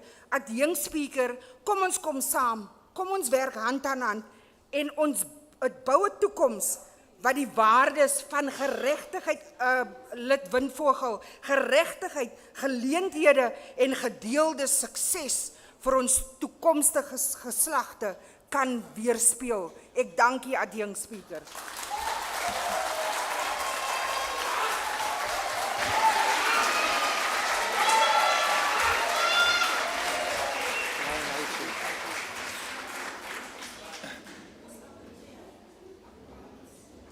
Honorable members, before I recognize the following speaker, this is a political debate and I understand. However, I would want to, at this particular time, I have noted the words echoed by Member Windvogel and I will request that that be withdrawn. It is unparliamentary to state that the member is lying. Ek het jou mooi dopgehou. Jy het gesê die persoon lieg. Can you please withdraw unreserved? Speaker, ek kan nie terugtrek nie omdat sy het gelieg. Sy het gelieg. Member, sy kan nie sê, sy mislead die house. Sy kan nie sê dat enigeen van ons Member Windvogel. Sy lieg, sy is misleading die house. Member Windvogel. She's misleading the house. Member Windvogel, as the chair, the direct words that you have used is unparliamentary. I will request that you please withdraw. Okay, I will withdraw the line part, but she's Please, misleading the Member house. Van Vogel. You are misleading the house. You are misleading the house. Honorable members, we will not proceed. Member Van Vogel, can you please stand up? In order to safeguard the decorum of the House, please withdraw unreservedly the comments that you have made. I will withdraw the line part, Speaker, but I can't withdraw because she's misleading the house. All I need to know is that you have withdrawn unreservedly the comments that I've seen you've made. Die gelieg, sy lieg. Maar Yes. dat wat ek gesê het dat sy se lieg weg, ek moet daai withdraw. Yes. Okay, daai withdraw, want sy's misleading the house. See the Chief Whip? Honourable Deputy Speaker, the rules are very clear. The member must withdraw unreservedly or else she must be removed from the House.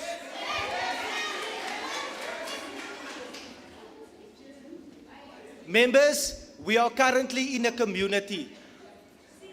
This is also being streamed all over. In order to safeguard the decorum of the House, Member Windvogel, you have been a credible member of this House for many years. You understand the rules. I will request that you please withdraw unreservedly. But before I see the Chief On a point of Whip. order, Deputy Speaker, on a point of order, the member withdrawn. You made your ruling. I don't know why we should be taking command from the Chief Whip of the Opposition, and you are allowing it. You are also not. There's a noise there. Agree. You are not making any ruling on that. So please, Deputy Speaker, be consistent on your chair and be impartial. That's all that we are asking. Chief Whip, it is a very simple instruction. It is to withdraw unreservedly. Member Windvogel has then added an amendment to that particular withdrawal. Member Windvogel, I will give you one opportunity still. to withdraw unreservedly the comment that you have made. With the Speaker. That particular. Honourable Speaker, we could not hear the Honourable Member. No, Deputy Speaker, that cannot be tolerated, Deputy Speaker. Members, No. we will proceed. No. The record will reflect that that apology has been withdrawn unreservedly. No, the guys will try it.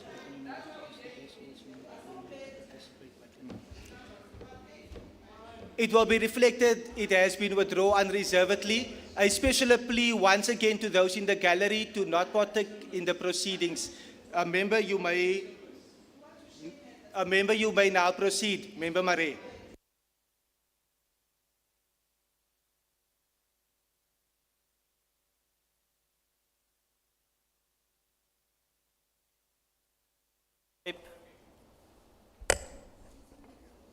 Speaker, thank you. Honourable Member, members of this House, Premier of the Western Cape, Member Marais, Parliament. can you please take your seat? I recognize you, Chief Whip. Deputy Speaker, I've also raised a point of order on a noise from the gallery. You have not made a ruling on that. I have requested from those in the gallery to please respect the decorum of the House and not to participate. Member Marais, you may continue. Baie dankie, Speaker. Speaker, Parlement is op kerkgronde vandag. En ons is in Beaufort, Afrikaanse sprekende gemeenskap. Ek moet net sê, ek was baie beïndruk met die premier se Afrikaans gister. Ek weet nie of dit die lig is hierso in Beaufort wat bygedra het tot die verbeterde Afrikaans nie. Maar premier, op 'n ernstige noot, daar is kinders wat nie by 'n Afrikaanse klas kan inkom nie. En Afrikaans is 'n akademiese taal. Dis die geboorteplek hierso in Parel, is die geboorteplek van Afrikaans. Wanneer gaan u dit regstel en wat is die beleid in terme van moedertaalonderwys? Geen kind moet geweier word om in Afrikaans sy moedertaal te kan leer nie. Premier, ek wil ook vra, daar is verslae wat ek kry van die gemeenskap wat vir my sê, hulle word ingelig dat sekere skole weier om die plek vol te hou. Hulle hou sekere plekke vir kinders wat buite die provinsie nog moet inkom. Is dit 'n beleid van die departement om die skole spesifiek sekere plekke of getal plekke oop te hou vir kinders van buite die Weskaap? We have to step up in terms of accommodating children of the Western Cape as a priority over any other province in this South Africa we're living in. You are the Premier of the Western Cape, and the Western Cape should be your priority. The children of the Western Cape should be your priority. Premier, you spoke about the memorandum of understanding, cooperation agreement signed between the City of Cape Town, Western Cape Government and the National Minister. Will you support that this particular agreement also be formalized with other municipalities? There is information that drug lords and criminals are also targeting rural areas. And if we don't address that matter, they are still going to commit crime. We must leave no stone unturned in the fight against crime. Premier, agriculture. Agriculture is the lifeblood of the Western Cape's economy. Does your vision include the Trankra lands that have just been inherited or been transferred to coloured communities of Mamre, Piniel, Kranshoek, Vremersheim, Ebenezer, Genadendal, Slangrivier? We want to see redress, redressing the injustices of past discrimination, and I believe that these communities can benefit economically as well, especially Mamre, that is in the city of Cape Town. You boasted about the bachelor pass rate, and I'm happy too about the bachelor pass rate. But poorly qualified young people will continue to make our workforce unemployable and exacerbate their reliance on state handouts and social grants. We are increasingly becoming a social state, and ever increasing taxes to balance a fiscus is destroying our country and its economy. We need technical training colleges because the fourth industrial revolution demands it. Premier, if you are the Premier of the Western Cape, please also ensure that the other areas in George also benefit from the buses, Go George buses. We want the colored areas also to be serviced. Honorable Marais, please conclude. Thank you so much, Honorable Marais. I now see Minister Seleku.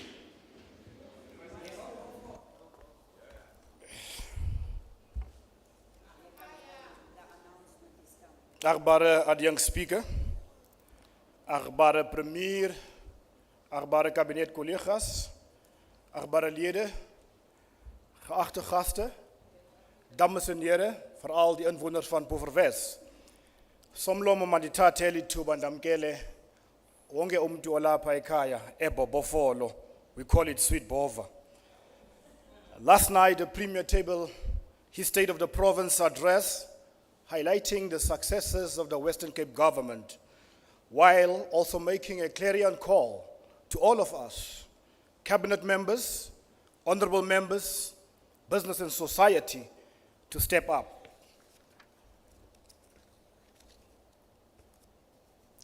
Stepping up is about reflecting on your successes while planning your desired future. It is about looking beyond the horizon and envisioning a future where all citizens prosper. It is about, within mobility, all our programs and initiatives are geared towards economic growth and enabling environment for jobs. Mobility is close to my heart for many reasons, as it touches every single one of us. Mobility is not just about getting from one place to another, it's about connecting people to their livelihoods, their communities, and their futures. The Karoo state of mobility is underpinned by non-motorized transport. Non-motorized transport is not only a mode of transport, it is indeed a way of life in the Karoo. Die besoekers sou opgemerk het dat verskeie van ons burgers stap, fietsry en selfs perdry. The Karoo is making non-motorized transport fashionable. Dit is hoekom ons die verspreiding van fietsen aan skole, nie-regerende organisasies, buurtwagte en ander organisasie geprioritiseer het. Tussen April en Desember 2024 is 155 fietsen na verskeie skole in die Sentraal Karoo uitgedeel. As u nou belangstel in die kleer van die leerders, as u is meer as welkom om elke skool te besoek, want ons kyk nie na ras nie, ons kyk na die behoefte. Ons verander die Karoo geleidelik in nie gemotoriseerde distrik deur ons doelbewuste pogings. Speaker, the Premier sketched the current landscape of rail. An efficient passenger rail network has a multiplier effect, impacting everything from people's ability to get to work, to the efficiency of local businesses, and every fabric of our economy.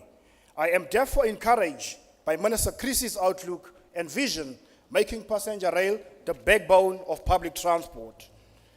We are seeing the tide turn through the recently signed service level plan between PRASA and the City of Cape Town. The SLP is a step towards the city taking a management role in commuter rail. It is for this reason that we will continue to advocate for the devolution of rail to improve efficiencies. The government of national unity presents us with an opportunity to step up beyond party lines and make a meaningful change and to the economy. Ewe gugugu, duka, kufuneka sibambisane, kwaye senze yonke into ukumelana nale micelimngeni ukuze sinqande aba bantu abafuna ukubhubhisa lo GNU. Every year, many lives are shattered by the devastating consequences of road accidents and injuries. These are not just statistics. They are our friends, family members, colleagues, and neighbors. Imagine the pain of a parent who loses a child in a car crash, or the anguish of a spouse who must now navigate a life without a partner. Families are left to pick up the pieces, often struggling with grief, guilt, and a sense of helplessness. But the impact doesn't stop at the emotional level, Premier. Road accidents also have a profound economic cost. Medical expenses, rehabilitation, and the lost productivity can drain family savings and strain public resources. Business suffer when employees are injured or killed, leading to decreased productivity and increased cost. The economy bears the burden with billions of rand lost each year due to road accidents and injuries. By advocating for safer roads, stricter enforcement of traffic laws, and better education on road safety, we can and we will save lives and reduce the economic impact. As the only province in the country that offers 24/7 traffic law enforcement services, we are stepping up our visibility, static operations, and predictive analysis to ensure less carnage on our roads. One life lost on our roads is one life too many. This is why we must ensure that road safety is everyone's responsibility. I would like to take this opportunity to express my heartfelt appreciation to the men and women in blue. I see my traffic chief from Beaufort is also here, and the colleagues, our traffic officers who continuously raise the bar 24 hours a day, 7 days a week, and 365 days a year. In addition to traffic law enforcement, we are stepping up our efforts through road safety education and awareness programs, Premier. Our junior traffic training center programs has become the beacon of hope at our school as our school learners are championing road safety at grassroots level. In the Central Karoo alone, at ons 3 JTTC's Oorhandig in Merweville and Hiertuis in Beaufort. Through collective efforts and partnerships, we can overcome the carnage on our roads by spreading the word. Road safety is everyone's responsibility. Just yesterday, I had the privilege and an opportunity to engage with the Central Karoo municipalities, and I want to thank the mayors that were present because we're spreading the message of road safety and we're engaging specifically on this issue that I'm raising here. How do we move forward? Collaboration and partnerships of all spheres of government and SOEs are crucial to address mobility shortcomings. The Western Cape is blessed with a wealth of opportunities and resources, and we have the potential to build a truly integrated and sustainable mobility system, one that benefits everyone. We must prioritize the expansion and modernization of our public transport network with a special focus on passenger rail. Young Speaker, mobility is more than just the ability to get from one place to another. It is a fundamental pillar of equity, opportunity, and progress. By improving mobility in the Western Cape, we can break down barriers that separate us. We can drive economic growth, and we can build a future that is more inclusive and sustainable for all of us, instead of us focusing on race and trying to divide what this caring government is trying to achieve in uniting our residents in the Western Cape. Mobility is more than just the ability to move from one place to another. It is the essence of freedom and independence. It allows us to explore new horizons, connect with loved ones, and pursue our dreams.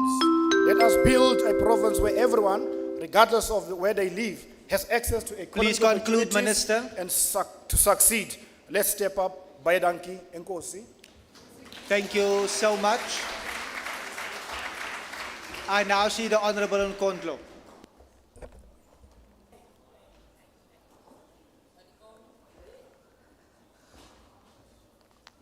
Honorable Deputy Speaker, Honorable Premier, Honorable Chief Whip of the Official Opposition, fellow residents of the Western Cape, the people of Beaufort West and the Central Karoo. Allow me to salute and honor the men and women from this town and region who, against adversity, rose and stepped up to the task of standing in the gap for people of this town in the greater struggle for liberation. Let me mention Mandla Nkosi, Nomatyala Hangana, Randall van der Yefer, Doreen Hugo, Novelo Mac, Ronnie Clank, Elma Jonas. It is from these giants that we today have the privilege to have a democratic dispensation that became able to even bring a SOPA in this town. And further have many daughters and sons in this region participating in shaping this province in the Speaker, Daylan Mitchell, the MEC, Isaac Seleku, who just spoke here, Chairperson of Finance, Honorable Peter Johnson, Ayanda Barnes, the Chief Whip of the Opposition Party, Member Noel Constable, Honorable Windy Plakis, who is a member of Defense Portfolio in the National Assembly, Trudy Dijana, who is the former MPL in this province, and many other public reps in both district and local municipalities in this region. You are all reminded by Zolani Mahola to step up, as when you step, the people of this town and region can see themselves in the affairs of this complex province with deep and growing inequality. Speaker, Deputy Speaker, ndivumele nditsho ukuba sixakene nento kule ntetha yenkulumbuso yephondo, uhloniphekileyo umnumzana uAlan Windi. Inkulumbuso ineminyaka 5 yolawulo, yanikwa kwakhona inikwe eminye iminyaka emihlanu ku-2024 kuya ku-2029. Kodwa engekaqali ukuba sezintanjeni zombuso kweli phondo, kwaye esakuba ngumphathiswa wezoqoqosho nokhenkotho kweli phondo. Kuyakrokrisa, kuyakhwanqisa ukujonga imizila yemisebenzi yakhe ukulwa indlala, ukunika ingqwalasela namathuba ngokunyanisekileyo kwiimpula zikalujaca, kumahlwempu nenkathalo kwisizwe esimnyama nendawo zentlalo yabo. We are in Beaufort West today. Income inequality in the Central Karoo remains dangerously high, with Beaufort West registering the worst levels in the district. Nearly half, 44.1% of households in the town are classified as indigent, unable to afford basic services and necessities. Economic growth remains concentrated in the Cape Metro, while rural areas like the Central Karoo are systematically neglected. The Central Karoo is in crisis with an unemployment rate of 29.9%. This region faces one of the highest joblessness rates in the province. Food insecurity is escalating at an alarming rate. In Beaufort West, 42.2% of residents struggle to afford food, up from 39.7% in 2022. In Prince Albert, the situation is even worse, with food insecurity rising from 39.8% to 43.6% in just 1 year. These numbers are not just statistics, Premier. They reflect families battling daily hardships, children going hungry, and communities abandoned by the very government meant to serve them. Honorable Premier, it is important to take into consideration the history of this province. The Cape has a colonial history, the Cape of Storms as it previously named in the 1400s. It still bears the symbols of oppression and systematic exclusion of its black majority.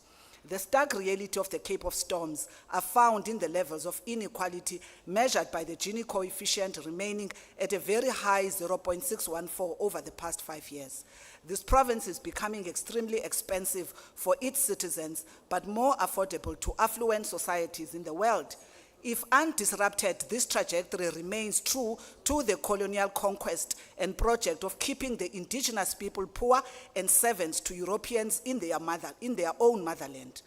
The House Affordability Index report of January 2025 has revealed the sharp increase in food prices of the low-income households, with food basket in Cape Town sitting at 5,368.58, of which 2,837 of this money is average cost of core foods such as maize meal, rice, bread, vegetables, meat, And 1,045 is cost of hygiene products that varies from a household of 4 to 7 members. The survey further shows a difference between this food basket of around 47 items prioritized by poor families versus the cost of a basic nutritious diet that ranges between 4,838 80 cents for a 5-member family to 6,686 for a 7-member family, without including cost of a basic nutritious diet of 976 rands 39 cents per month for children in that household between ages of 3 years up to teens of 18 years. What is this telling us, Premier? The truth of what the working class and poor households grapple with on a daily to make ends meet. This cost of a food basket doesn't feature the transport cost, the electricity, paying for school fees, and other necessities, let alone savings or possibility of investment to create wealth for these families. They live literally from hand to mouth and at most on a perpetual deficit, borrowing from bit to PayPal. So a glorified discussion about a job giving dignity is false, Premier, as till we are preoccupied with decent jobs, decent wages, decent working conditions, the wealthy cannot continue to feed from the blood of the poor. In the Stats SA 2025 Income and Expenditure Survey, 2022-23, the average household income of white-headed household is almost 5 times higher than that of black African-headed household and almost 3 times higher than the average household income of colored-headed households. When are we stepping up to confront this racialized earnings complex that leaves our citizens still trapped in the colonial and apartheid legacy? Only when we step up, these communities will attest that we see them. Honorable Premier, you told us yesterday that between 2014-15 and 2024-25, the province has spent 98.5 billion on infrastructure by your government, and you said that your government lays the foundation for the private sector to build upon and create a booming jobs-rich economy. What is the booming jobs-rich economy? According to the Cape Chamber of Commerce and Industry, between this period, 2024, Western Cape has added nearly 400,000 jobs to its regional economy. And the very Premier, in his days as MEC of Economic Development, in his boisterous job gimmicks, promised 500,000 jobs under the then PSP for 2014 to 2019, and his result is less than 200,000. That is below 40%, and that is actually even not matching the bachelor pass of a matric, maybe a national senior certificate. In taking office, Premier Winde, you promised again jobs for each household in your tenure in 2019 to 2024, and such followed again with a below 40% performance, as many households in this province await a job opportunity from this province. Now we are told of growth for jobs and trillion economy, and with this below 40% performance, surely we remain optimist by will, but pessimist by intellect, as by Antonio Gramsci. While the boast about the province's overall unemployment rate of 19.6%, you conveniently ignore the dire situations in areas like the Central Karoo, where unemployment is nearing 30%, and the not economically active proportion of the working age population is sitting at 60.5% in 2023 and is up from 58.3% in 2022. And in Beaufort West, it is 62.7% in 2023, up from 60.2% in 2022. This is from the Provincial Treasury Mero Report 2024 to 25. DA governance has not reduced inequality. Instead, we see more and more people not being able to afford and the cost of living in urban areas. For over a decade, the DA policies has resulted in protecting the interest of an elite minority while leaving black, colored, and Indian communities locked out of economic progress. The province has become a playground for the privileged, where predominantly white-owned businesses dominate key industries, and little to no intentionality to enable substantive participation of black businesses in the closed value chains. It actually mirrors the US Trumpism that recently declared a Trump visa card for the wealthy. And here we have seen the DA bending backwards and forwards for a e-visa for tourists with deep pockets, even moving money during budget adjustment for tourism safety, whilst our black people are lingering, dying against stray bullets in gang violence, in extortion in the Philippi areas. The time to step out of the Cape of Storms and step up to the Cape of Good Hope is now, Premier. Let us not fail the most marginalized in our endeavors to grow the cake of the economy of this Cape. Mahatma Gandhi called on us to step up, I quote, "A civilization is measured by how it treats its weakest members." So we need to step up and ensure equality of everybody in this particular province. I thank you.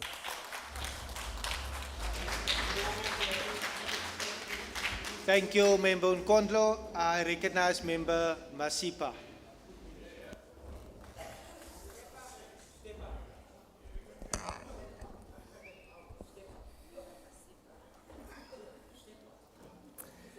Honorable Deputy Speaker, in the Western Cape, we do not just talk about economic growth, we drive it. While other provinces remain trapped in policies of state dependency, of Marxism and economic decline, the DA-led Western Cape stands as a beacon of opportunity, investment, and job creation. While members on the left are busy failing to step up, our agricultural sector, employing over 240,000 people, continues to expand, with public-private partnership projects bringing more land into production. The province has attracted 171 billion rands in foreign investment, cut through red tapes to empower SMMEs and boosted exports. Unlike the ANC's failure to stimulate growth, we focus on economic freedom, business-friendly policies, and real solutions, proving that governance rooted in action delivers prosperity. This is the difference between talk and results. This is the Western Cape way.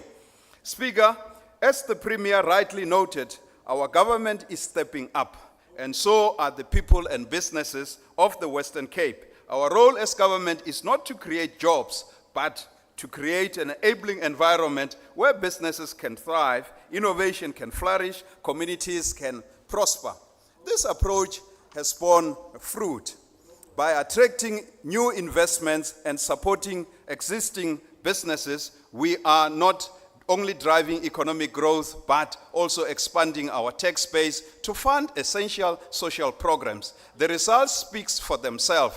Business confidence is rising, unemployment is decreasing, tourism is booming, and demand for educational and infrastructural development is growing. The Western Cape stands as a beacon of effective governance, driving job creation and economic resilience, while other provinces are struggling under poor leadership of the ANC on the left. This success is no accident. It is a result of deliberate policies, choices aligned with our growth for job strategies. Take, for example, the city of Cape Town under the mayor and his team. They have implemented 10 strategic priorities for growth and jobs, resulting in Cape Town leading all metros in South Africa with the lowest unemployment rate. The city's ease of doing business has fueled a booming township economy, streamlining informal trading permits and business licenses. Emerging entrepreneurs benefit from vital services such as supplier development, a help desk, and an entrepreneurship academy, and a dedicated business support for informal traders. If not for Eskom's failures of the ANC, Cape Town's unemployment rate will be even lower. Speaker, the Western Cape has by far the best provincial leadership in the country, one that delivers the results. Ignore the noises on the left of the members of this House. They know that what they have under the DA-led government is far superior, which is why they remain happily in opposition. Minister Ivan Meyer's department has led from the front with a clear economic and job growth ministerial priorities. The results of the fourth quarter are a direct reflection of this administration's effective policies and our Parliament's robust oversight. The Western Cape has delivered 62,000 jobs in the last quarter and remains the only province with an unemployment rate below 20%, unlike the ANC, which is on my left, which seeks to burden businesses with transformation levies. We focus on creating conducive environment where businesses can thrive. That is why unemployment in our province is being dealt the heaviest of blow. The Department of Economic Development and Tourism has enhanced port performance, not perfect, strengthened international trade relations through Westgro, and attracted new investments into the province. Similarly, since taking office, the National Minister of Agriculture has prioritized biosecurity, export protocols, and food security. Through his leadership, South Africa has an exclusive export protocol allowing meat products from the Karoo to be exported to China from foot and mouth-free zone while we are enduring the foot and mouth disease outbreak in other parts of the province. Moreover, the Thailand market, which has been closed for 16 years, was reopened with just 7 months of Minister John Steenhuisen's tenure. As a result, the first shipment of apples from the Western Cape has already been exported this month.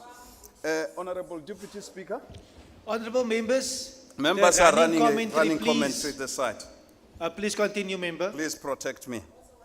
Similarly, Minister Leon Schreiber from Home Affairs has made significant strides launching the Trusted Tour Operator Scheme visa for tourists from China and India. Just last week, we witnessed the arrival of the first group of Chinese tourists in Cape Town under this new scheme, boosting both our tourism and hospitality industry. Speaker, it is abundantly clear who the real destroyers of our economy are.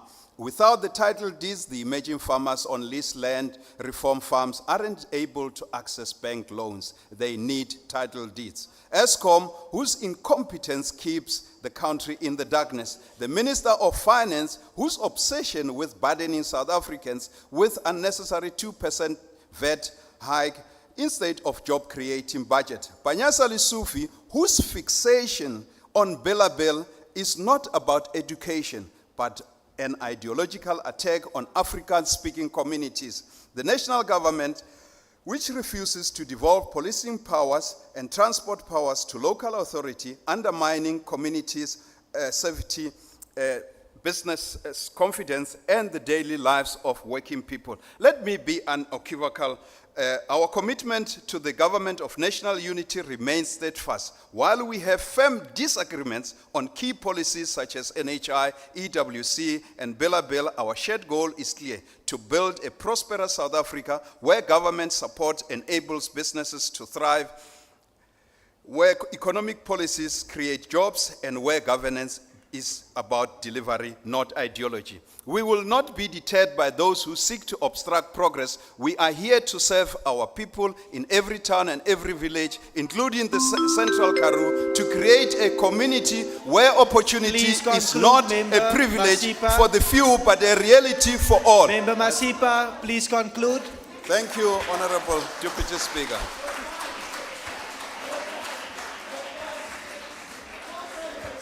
I recognize the Honorable Brinkhuis.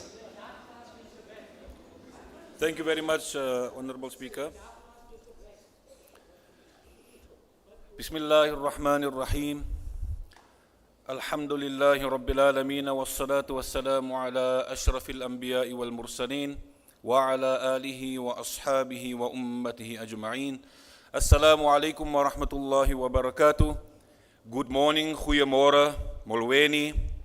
Honorable Deputy Speaker, Honorable Premier, fellow members of the Western Cape Legislature, Executive Mayor, councillors, head of departments, directors, and all guests.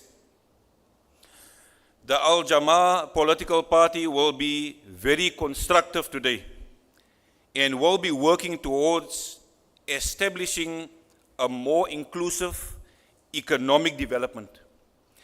We will work with the Premier. The Jama political party, we will work with the Premier and his team in areas such as bringing investors to create jobs in the agricultural sector, which will open new markets for an inclusive economic development. Many of our constituency's ancestors are from countries like Malaysia, countries like Indonesia, and the president of the Jama political party, who is the Deputy Minister of Social Development, Honorable Hanif Hendricks, has established a very good relationship with these governments and Muslim parties who are anxious to bring more tourists to the Western Cape. The party knows of many investors from the Muslim world who are interested in investing $1 trillion in the Southern African Development Community. Many of these African countries who form part of SADC were the frontline states that helped us achieve the freedom that we enjoy today. Honorable Premier, you must put your money where your mouth is. Young people especially don't see the Premier working for them. President Ramaphosa and the Premier Lessufi is in the forefront of creating jobs. I want to assist our Honorable Premier Ellen Windy to do better than them by issuing a Premier order like President Donald Trump's executive order, which will create full employment in the Western Cape. No one must be left out. Full employment will be decent jobs to comply with the Convention on Decent Jobs, which our late President Mandela signed with the International Labour Organization. Jama wants the Premier to win the international award for creating decent jobs. And please, Premier, surprise us by by creating next generation jobs. Decent work pays fantastic salaries with pension, medical aid, housing, and bursaries. Please, Premier, make us proud. I thank you very much.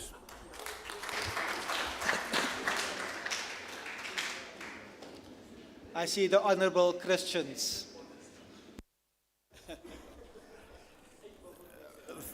Thank you, Deputy Speaker. Deputy Speaker, Premier, Ministers, colleagues, I greet you in the wonderful name of our Lord Jesus Christ. A safe province is a prosperous province. That is right, Premier. And I was encouraged with the MOU that was signed between national government, provincial government, and local government to ensure that resources is allocated directly. But Premier, as the ACDP, we still believe in the devolution of police powers. Power to the people, power lower down. That is the answer. Premier, I'm very passionate always when it comes to neighborhood watches. And you said there's 500 neighborhood watch groups, over 16,000 members.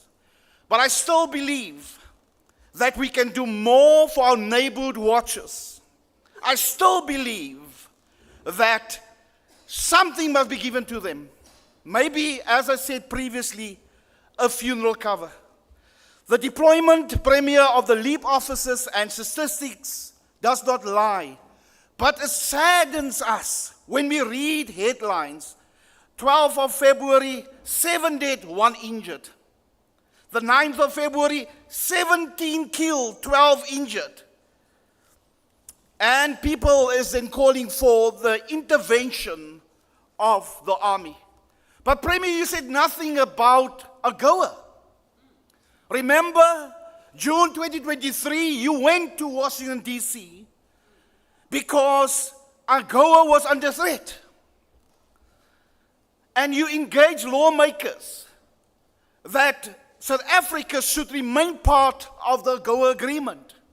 And we know agriculture, the wine farmers, the citrus industry exports will be devastated if we do not have part of AGOA.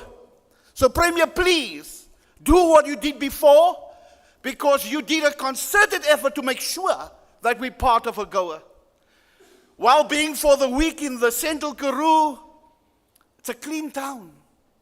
And the residents can be very proud of the clean town. Well done. Cape Town can learn from you. But you know, we visited the Beaufort West Hospital. And we went to the labor ward, and there was a nursing sister speaking about this is life. They talk about life, birth is life. And so passionate about Beaufort West. But her main concern was unemployment. Unemployment. She said, the man being the breadwinner has no dignity because they cannot provide. So, Premier, maybe you must ask Minister Andre Bedell, when Gayton McKenzie was the mayor of the Central Karoo district, he had a fundraiser and he collected 3 million rand. That money was not put into the municipality's account, but into a lawyer's trust account. Where is the money? He failed the people of Beaufort West, and he got a promotion being national minister. Honourable Premier? Christians, Honourable Christians, a member in control.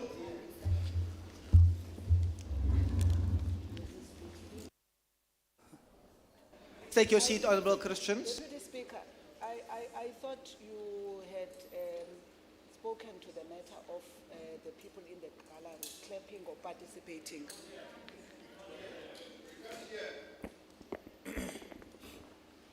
Deputy Speaker, I thought you had made a ruling and reminded the people in the gallery not to participate.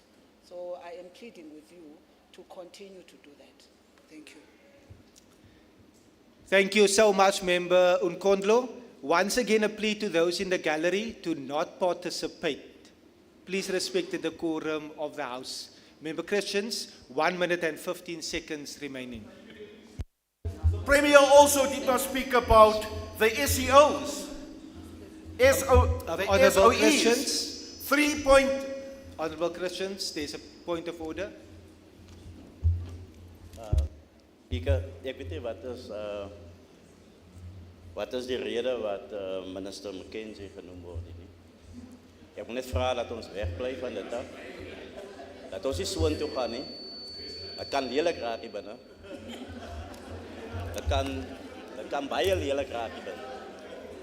That is not a point of order, Member. Member Christians, please continue. Deputy Speaker, again there was bailouts. 3.2 billion to SABC. And the Western Cape Education Department needed 3.6 billion over 3 years to retain the 2,407 teachers. There's the money. We're looking for money, there's the money, throwing it down a dark hole. The national government is doing that. And because of the expropriation without compensation, the aid has been stopped. The US aid to the Western Cape, to Africa has been stopped. And that's why I believe the Social Research Foundation did a survey just before the 2% VAT increase proposed by the ANC and before the load shedding. I don't know if you know it, but the ANC is busy currently on 32%, down from 40%. I want to say, in closing, well done to our matric results, Minister Mania and the department. Well done to Creswell High. We were there not so long ago. But Professor Jonathan Jansen transformed that they from 35.9% to 66%. Well done. I thank you. Thank you, Member Christians. I see Minister Murray.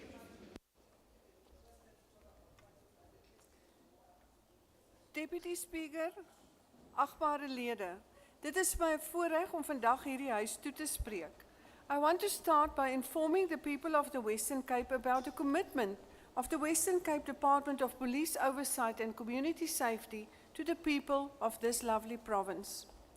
In the 2024-25 financial year, we budgeted 1.8 million to support 24 rural municipalities with peace officer training. Om aan te dui hoe ernstig die Weskaap regering is om veiligheid in ons landelike gebiede verbeter, het ons tydens die aansuiveringsbegroting 'n addisionele 3.6 miljoen toegeken vir ons groeiende vredesoffisierprojek in ons plattelandse munisipaliteite. Benewens dit het ons departement 21 miljoen geallokeer om K9 eenhede en landelike reaksiespanne te vestig en te ondersteun. Hierdie inisiatiewe bemagtig landelike munisipaliteite om wet en orde te handhaaf en sodoende die algemene lewenskwaliteit van hulle gemeenskappe te verbeter en om as 'n kragvermenigvuldiger vir die Suid-Afrikaanse Polisiediens te dien. Die Departement van Polisie Oorsig en Gemeenskapsveiligheid beoog voorts om K9 eenhede op alle dorpe wat met ander provinsies grens en dien as hoofroetes aan die Weskaap op die been te bring. Die vermoë van hierdie honde om smokkelware soos onwettige dwelms en vuurwapens uit te sniffel, sal die vloei van onwettige wapens en dwelms na die Weskaap aansienlik verminder. Dwelms en vuurwapens is geïdentifiseer as die grootste bydraers wat die voortsleepende bendegeweld in die provinsie aanvuur. I'm aware that the Central Karoo K9 unit is under severe strain. I am pleased to inform this House and the residents of Beaufort West that the gift of the givers has stepped up and donated 15 dogs to the Western Cape Police. These dogs will undergo the required training and will be all paws on deck within the next few months. I trust the Central Karoo K9 unit will benefit from this generous donation. We are in advanced consultation with the SAPS to have a local firearms destruction facility. Guns lying in storage, waiting to be transported up north, remains a huge risk. If firearms can be rendered destroyed immediately after a case is completed, the risk of it being stolen and recirculated is drastically reduced. Deputy Speaker, anders as wat algemeen aanvaar word, kan ek hierdie huis vandag meedeel dat die Suid-Afrikaanse Polisiediens met behulp van ander wetstoepassingseenhede in die provinsie aktief die plaag van geweldmisdaad in die provinsie beveg. Dinsdag het ons die misdaadstatistiek van die Weskaap vir kwartaal 3 van die 2024-2025 finansiële jaar bekend gemaak. Die provinsie het nie net 'n afname gehad in die moordstatistieke nie, maar daar was ook 'n afname in geweld teen vroue en kinders. Ek gee toe dat die statistieke niks is om te vier nie, want misdaadsyfers bly steeds onaanvaarbaar hoog. Dit is wel 'n teken dat ons die regte skuiwe maak om misdaad te bekamp. Ongelukkig is dit 'n realiteit dat kriminele, veral bendes en georganiseerde misdaadgroepe, hoogs gemotiveerd en innoverend kan wees. Die doelpale skuif dus voortdurend, wat beteken dat ons benadering gereeld moet aanpas. Vir hierdie doel, agbare heren, is ons besig om ons provinsiale veiligheidsplan te wysig. Jy kan nie nuwe probleme met ou oplossings aanspreek nie. Dalk 'n beginsel wat goed moet aanleer, aangesien hulle sukkel om relevantie te vind in ons moderne samelewing wat van moddergooiery aanbeweeg het. Contrary to the misleading statements made by Member Jacobs, the Western Cape government is investing extensively in the safety of communities most affected by gang violence. With our LEAP officers, we place an additional 1,000 officers on any given day in our gang priority areas. Deputy Speaker, die Suid-Afrikaanse Polisiediens in die provinsie kry dit dikwels reg om op die maat van nuwe musiek te dans. Om net 'n paar voorbeelde te noem, gedurende kwartaal 3 van die 2024-25 finansiële jaar het die SAPD op 613 vuurwapens beslag gelê. Lede van die Kleinvry Polisiestasie het net die afgelope naweek beslag gelê op 6 gewere en 'n besending ammunisie. Hulle het verhoed dat daardie gewere in die hande van bendes in ons gemeenskappe beland wat verantwoordelik was vir 263 bende-verwante moorde in die laaste kwartaal. Ek prys hulle goeie werk. Die SAPD het ook daarin geslaag om een beskuldigde met 26 huisbrake te verbind deur DNS-tegnologie te gebruik. Ons beweeg beslis saam met die tyd. Deputy Speaker, die SAPD in die Weskaap maak 'n verskil, maar hulle kan dit nie alleen doen nie. Hulle het die ondersteuning van gemeenskappe nodig om misdaad te bekamp. Ek wil dus my opregte dank uitspreek teenoor elke GPF-lid wat seker maak dat gemeenskappe 'n aktiewe rol speel in polisieering en die skep van 'n veiliger Weskaap. Aan elke buurtwag en gemeenskap in blou patrolleerder, ons sien julle opofferings. Jou tyd en moeite om jou gemeenskap te beskerm gaan nie ongesiens verby nie. Ons sien jou, ek sien jou. Die Departement van Polisie Oorsig en Gemeenskapsveiligheid sal voortgaan om buurtwagte en plaaswagte te ondersteun en te bemagtig. Julle is 'n belangrike kragvermenigvuldiger vir die SAPD. Patrollies deur buurt- en plaaswagte is ook 'n belangrike manier om sigbare polisieering te verhoog wat as afskrikmiddel teen misdadigers dien. Waar die SAPD, GPF's, buurt- en plaaswagte as ook die privaat sektor saamwerk, vorm dit 'n stewige bolwerk teen misdaad. Net gister het ons fietsse en ligte aan buurtwagte in Beaufort Wes munisipaliteit oorhandig om hulle doeltreffendheid te verbeter. Ons departement beoog om plaaswagte ook beter te ondersteun. Hul behoeftes is dikwels anders as buurtwagte in dorpe of stede. Plaaswagte speel 'n baie belangrike rol om landelike gebiede te beveilig, veral omdat die SAPD nie die nodige sigbaarheid in groot landelike gebiede het nie. Die provinsie het in kwartaal 3 van die 2024-25 boekjaar 191 gevalle van veediefstal gehad. Die sentrale Karoo ondervind dieselfde probleem. Daarom is die bemagtiging van plaaswagte een van my prioriteite. Deputy Speaker, ek wil hiermee die inwoners van die Weskaap verseker dat die stryd teen misdaad nie verlore is nie. Veiligheid bly een van die Weskaap regering se hoofprioriteite en ons doen alles in ons vermoë en tot ons beskikking om veiliger gemeenskappe te skep. Veilige gemeenskappe het die vermoë om ekonomiese groei te stimuleer en werkskepping te bevorder. My ernstige beroep op gemeenskappe is dat ons 'n nuwe sosiale eenheid vorm, een wat geweld aan die kaak stel en die gees van toewyding en menslikheid implementeer. Polisieering alleen sal nie ons misdaadkwessie oplos nie. Die Weskaapse regering doen sy bes vir jou. Werk asseblief saam met ons om 'n veiliger Weskaap te skep.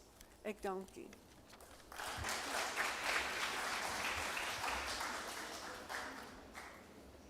I now see the Honourable Hidden. Thank you, Speaker. Speaker, the State of the Province address reaffirmed what many of us already knew.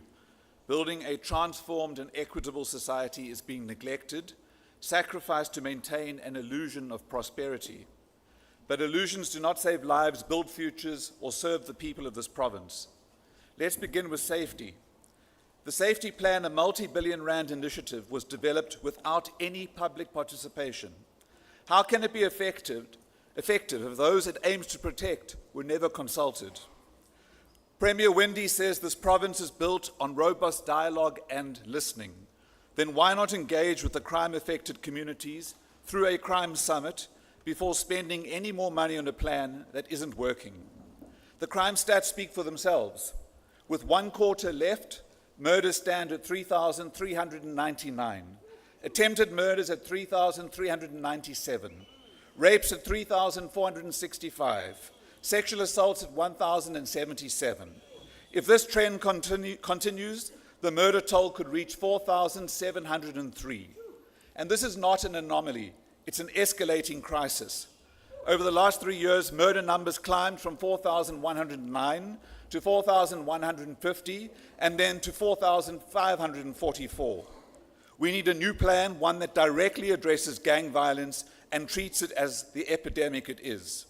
We must invest in under-resourced communities and offer alternatives to gang life. Our youth deserve opportunities, not violence. Now let's talk education. The Premier says he cares about teachers, but the evidence begs to differ. The brutal teacher post cuts and the increasing student-teacher ratio is a direct attack on the quality of education. The education budget was either a massive miscalculation or it was a fabrication. A 3.8 billion shortfall over 3 years, just months after a balanced budget was tabled and adopted in Parliament, is unacceptable and inexplicable. Honourable Van Minden suggests we should give up our salaries to fund a teacher.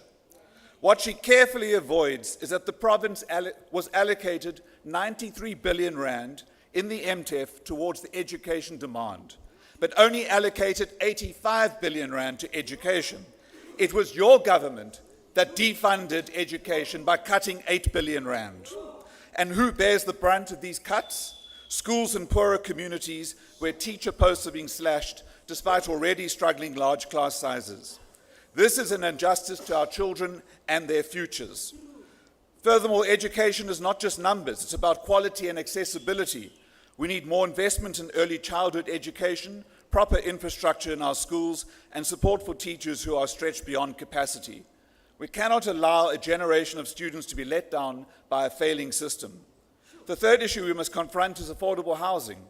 Just 2 weeks ago, the province was dragged to the Constitutional Court because of its failure to leverage public land in the inner city of Cape Town to provide access to affordable housing. Premier Whitney says this province is built on robust dialogue and listening. Well, instead of demonizing those who are campaigning for affordable housing, why not engage with them? We have a government with a commitment issue and communities who are abandoned. In 2011, 6 sites were earmarked for redevelopment in the inner city of Cape Town as part of the Central City Regeneration Program. But that program, the Constitutional Court was told was very quietly abandoned.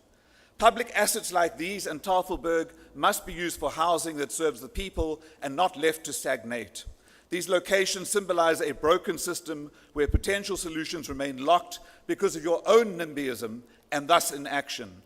Housing is about dignity, security, and economic mobility. Where people live closer to economic opportunities, they have better access to jobs, schools, and healthcare. It is astounding that the Premier can still only point to the Better Living model, one of Premier Helen Zille's game changer projects, which was started in 2016. The Premier couldn't even announce one new Better Living project. A free house is not necessarily an affordable house.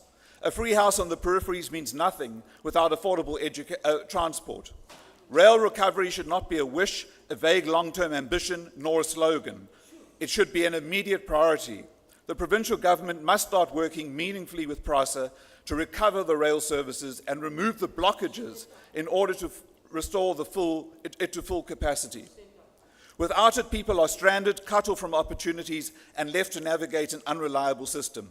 The people of this province deserve better. We deserve a government that prioritizes safety, education, housing, and transport, not as political talking points, but as fundamental rights. Thank you.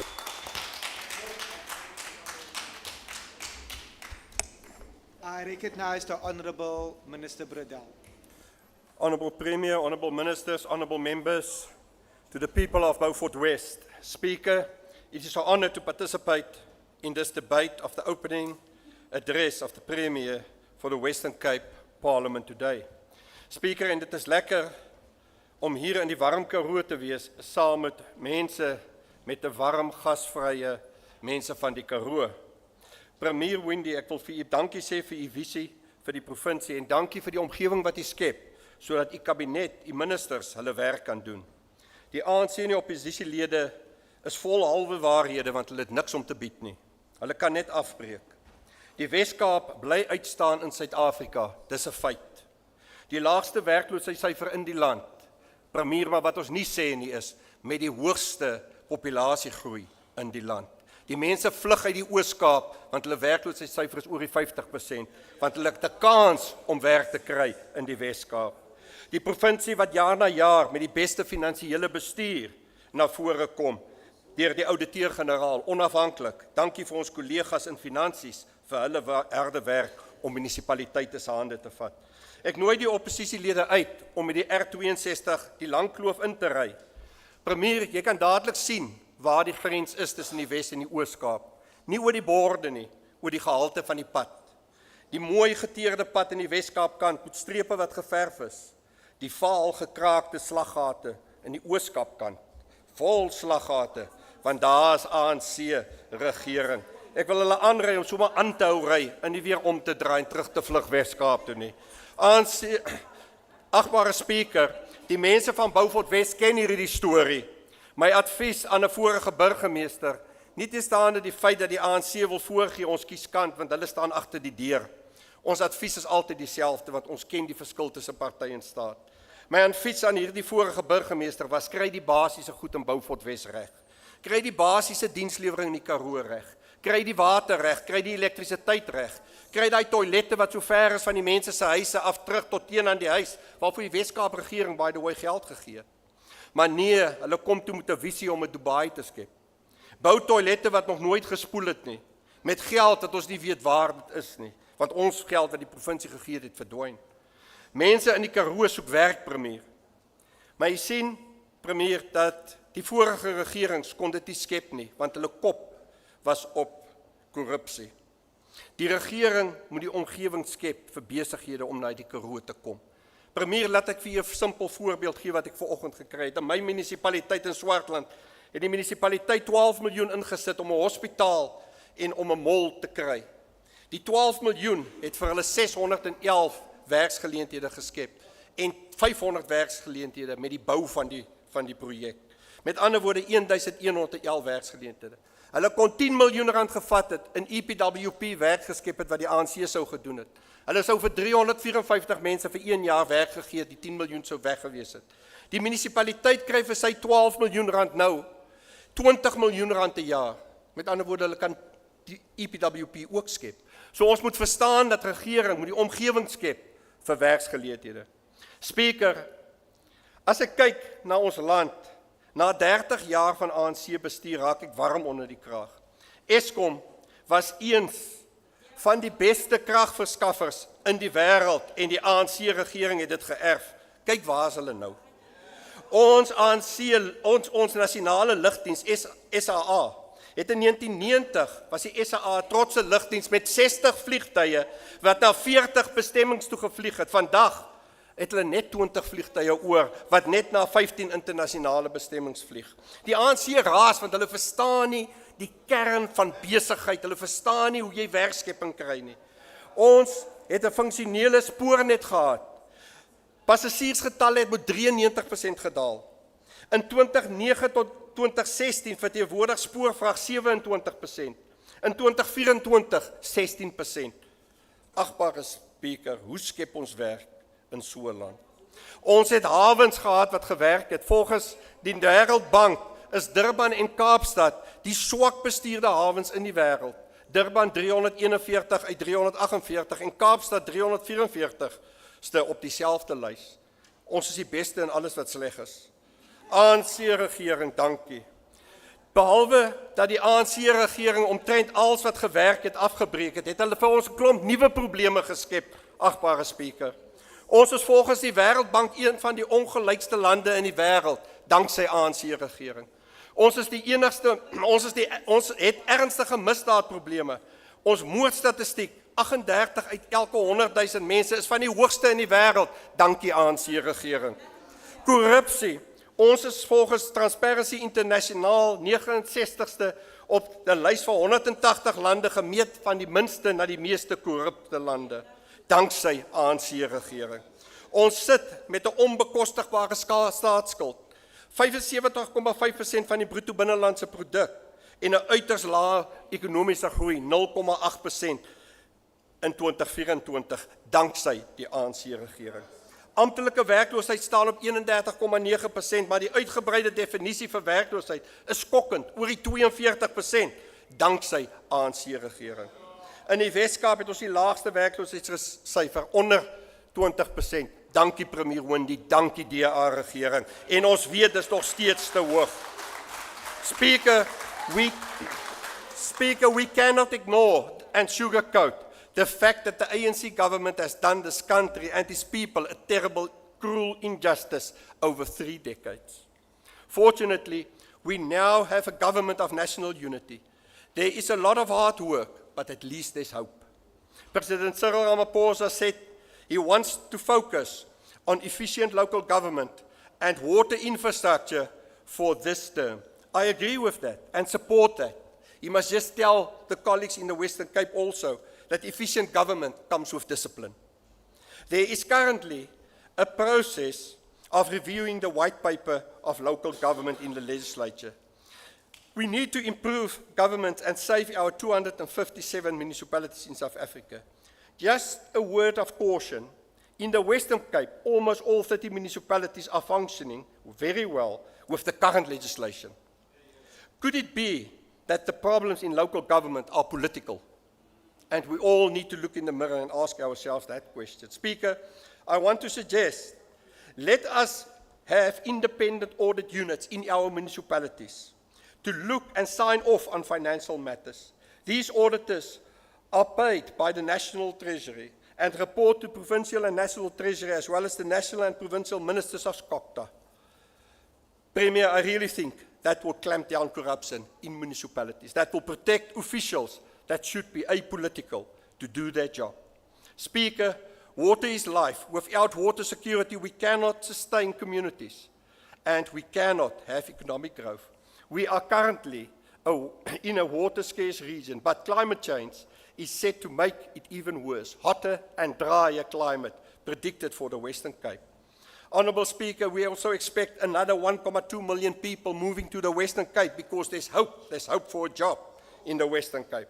But that means in the next 8 years, we must find 241 million extra litres of water a day. And therefore, the Premier leads the water and the 15-year water plan.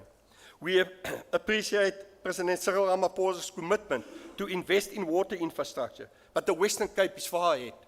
With our CDF program, with our international partners, we've identified 17 projects that will bring, which meant that we will invest in 2.2 billion rand of water and sanitation projects. Grant funding of 72 million rand was secured by the Swiss State Security Economic Affairs Agency and 35 million rand from Danida Sustainable Infrastructure System. These financial contributions is helping to get our projects from feasibility to bankability. And Premier, if people tell you we cannot eat a clean audit, this is why people invest in the Western Cape. They know we're not going to steal their money. That's why they invest in the Western Cape. Ek weet, hier in Beaufort West herwin hulle reeds drinkwater en ons het lekker water gedrink van die toilet na die kraan gisteraand. En ons almal staan gesond vanoggend hier. Maar munisipaliteite moet leer by Beaufort West. Ons moet ons water meer as een keer gebruik. So ja, daar is baie uitdagings vir Beaufort West. Maar Beaufort West is ook 'n leier in 'n sekere opset. In water van die toilet na die kraan is hulle 'n leier en ons moet leer. Agbare Speaker, dis belangrik dat ons water meer as een keer gebruik. Premier, currently, the general rule is that our indigent households are entitled to 6 kiloliters of water. The Premier instruct me to do a study to look at dignified life. Hoe gee ons vir mense 'n menswaardige lewe? En daardie studie het gewys dat arme mense het 10 kiloliter water nodig en 150 eenhede krag. Dit is die premier se droom vir die provinsie. Terwyl Eskom en die ANC gesels oor 40% kragverhogings, gesels die premier met ons, hoe kry ons 150 eenhede krag in 'n arm huishouding? Want dit skep geleenthede vir kinders, dit sit kinders deur die skool, dit help arme mense om hulle self uit armoede op te lig. Ons kan dit regkry. Ons kan dit regkry, nie deur taxes te verhoog nie, om die korrupte ANC-regering uit regering te kry. Dis hoe ons dit sal regkry, agbare Speaker. Ons sal aanhou droom vir ons mense, want ons mense verdien dit. Provinsie, die mense, die 65% mense wat vir die DA gestem het in hierdie provinsie. Julle is op pad uit, so hou aan ry, moenie omdraai nie. Honourable Speaker, in this province, we manage the law. We manage the law. If the ANC don't want the law, then change the law. But luckily, the ANC don't have the majority vote, so they cannot do it alone anymore. So our country is in safe hands, it's in DA hands. Honourable Speaker, ons is die enigste provinsie We're the only province with an inclusionary housing policy. Insluitende behuising, om gemeenskappe na mekaar te kry. Dis nie iets wat oornag kan gebeur nie, want ons sit met 30 jaar van ANC mislukte regering. Maar die premier se step-up boodskap is, kry mense nader aan mekaar. Kry gemeenskappe om te integreer in die stad. Dis 'n lang proses, maar ons is die enigste provinsie wat so 'n beleid het. Ons is die enigste provinsie wat 'n housing market study gedoen het. So ons verstaan die verskillende markte van behuising en nou kan ons met die privaat sektor onderhandel om tafel toe te kom. Agbare speaker, aan ons munisipale bestuurders, dit is moeilik om 'n munisipale bestuurder te kry weens ANC se inmenging in plaaslike regering. Daarom vlug hulle wil nie meer kom nie. Maar ek is baie dankbaar ons is in die Weskaap. Ons kyk vorentoe om die Weskaap na volgende hoogtes te neem. Baie dankie. Thank you, Minister.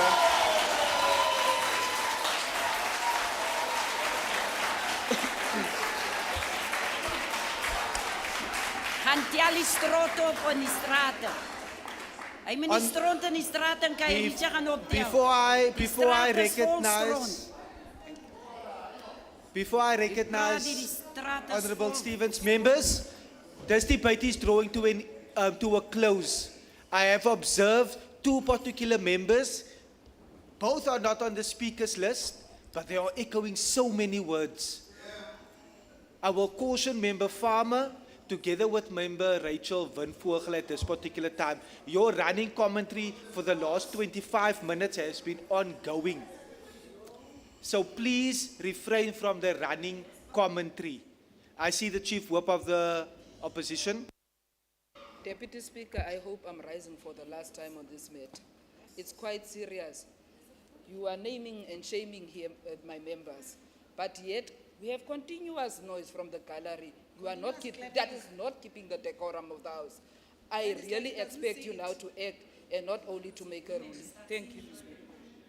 Chief Whip, I have looked at the gallery. I have not seen any specific person.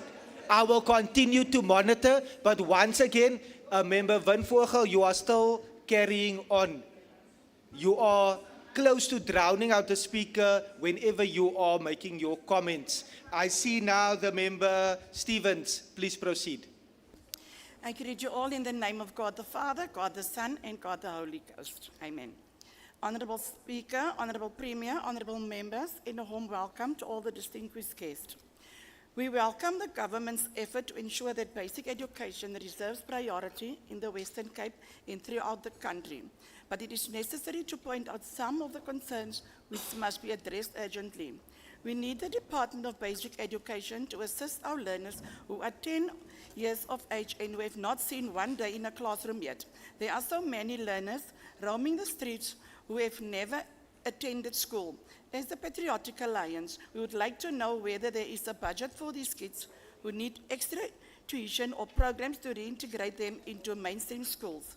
Many of the children have become victims of abuse and fallen prey to unscrupulous people who use them to work and engage in illegal activity, and these children are almost all drug users and very difficult to rehabilitate due to the social issues they experience at home. The skills development budget has been allocated for training of teachers and maintenance staff at schools has been cut significantly. If the WCED is going through cost cutting, why are they reducing the training budget? Because everyone pays skills levies every month. Where is the money being spent? There is a reason why everyone pays the levies, as it was set aside for skills levies. The WCED must focus on their maintenance staff at school as well. There is no mechanism to train staff, but they use budget to train educators. The budget is almost 70% allocated to teachers and not admin and maintenance staff. The funds are unevenly distributed. This must be remedied. The cause of bullying is overtaking our schools, and the learners are suffering. We propose child and youth care workers be trained to intervene in schools. There must be training for the child and youth care workers to be in schools. In recent days, we've seen the rate of suicide increase tremendously, and it is not only sad and alarming, but a great concern for other children in our communities. The levels of violence are way too much for schools situated in very violent and unsafe communities. There must be a budget for this, and we are losing kids to violence. Why is no one speaking about this? Safe schools are not doing their work to assist the learners and parents. Help and intervention are needed in this regard urgently. We have read about suicide in the media, and it is completely unacceptable for a learner to take his or her life because of bullying. The formalization of sports in schools must happen. It must be taken out of life orientation. We used to have specialist PE teachers in the past. We need to bring them back. Our Minister of Sports encourages all learners to participate in sport, and I quote that the Minister, when he says a child in sport is a child out of court. It is also of utmost importance that we bring God back into schools as it was in the past. Bring in mentors to train the new teachers. Perhaps the teachers who have retired have to voluntarily train the new teachers, since the new graduates don't have sufficient training in the classroom. Lastly, higher education is in a state of crisis regarding NSFAS, bursaries and accommodation. This academic year has been protest at campuses across various institutions of higher learning. The students need placement at universities and urgent assistance from government, as they have also cut the subsidies to the universities. Healthcare, the rural areas in and around Mossel Bay are dying because of unequal to the services. 2 ambulances can't service the whole of Mossel Bay. In its vast rural areas, patients are dying because of inadequate services. Patients, after being treated at casualty and discharged at night, is said that some are attacked again, some murdered.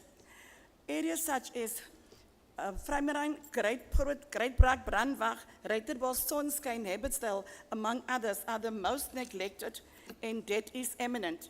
We need triple the size of current ambulance services. Securities at the hospitals must do security work and stop doing health-related work, especially in trades, etc. Communities are complaining a lot all over the Western Cape how badly they are treated. Health services staff has special training in respect of Patriotic principles. Securities not. DA is not caring, neither stepping up for our communities. President Ramaphosa stated that since the dawn of democracy, the government has worked hard to reduce poverty. Too many households suffer from chronic poverty. The country spends 60% of our national budget on the social wage, according to President Ramaphosa. The social wage includes grants, healthcare, education, community development, and public employment programs. However, the system is financially unsustainable. I agree with Nicholas Woodward-Smith, an associate at the Free Market Foundation, who said that South Africa's tax base is too small to support such a vast social welfare system. Only 3 million South Africans pay 90% of income tax, which is extremely narrow tax base. He said they further noted the heavy tax burden, which includes income tax up to 45%, VAT, fuel levies, and estate duties, all while public funds are mismanaged. That is why it is necessary to uplift the small businesses in townships to ensure economic development for all. Recently, the mining in Jama was held at the CTICC, and I would like to quote to what the website says it is all about. The premier meeting place for African and global mining leaders. Since its inception in 1994, the Investing in South African Mining in Jama conference has become a pivotal event for mining professionals, investors, and industry leaders looking to capitalize on the vast opportunities in Africa's mining sector. With a focus on fostering long-term economic growth and sustainability, the event serves as a premier meeting place for networking, deal-making, and discussions on topics such as technological advancements in mining, sustainable mining practices, and investment opportunities in Africa mining projects. As the event continues to grow and influence, it remains a crucial platform for shaping the future of mining in the African continent. This event is it is tailor-made for only the select few to divide the minerals amongst each other to the exclusion of others. South Africa has so many minerals, and it is a shame to see that places like Beaufort West, where there's plenty of minerals, people continue to suffer. We are currently experiencing load shedding. This is totally unnecessary. With more than 10 trillion cubic feet of gas in this region alone, so many jobs can be created. Poverty elevated and our energy crisis sorted. Environmentalists are too concerned about fracking and the environmental issues, which are minimal as opposed to what this could mean for us, for our people. This needs to happen as soon as possible. So please, Western Cape government, step up to build a better Western Cape. Thank you, Speaker. Thank you so much. I see the Honourable Minister Meyer. Eerstens, dankie vir die speaker wat het goed gedink het om die parlement na die mense in die Karoo te bring.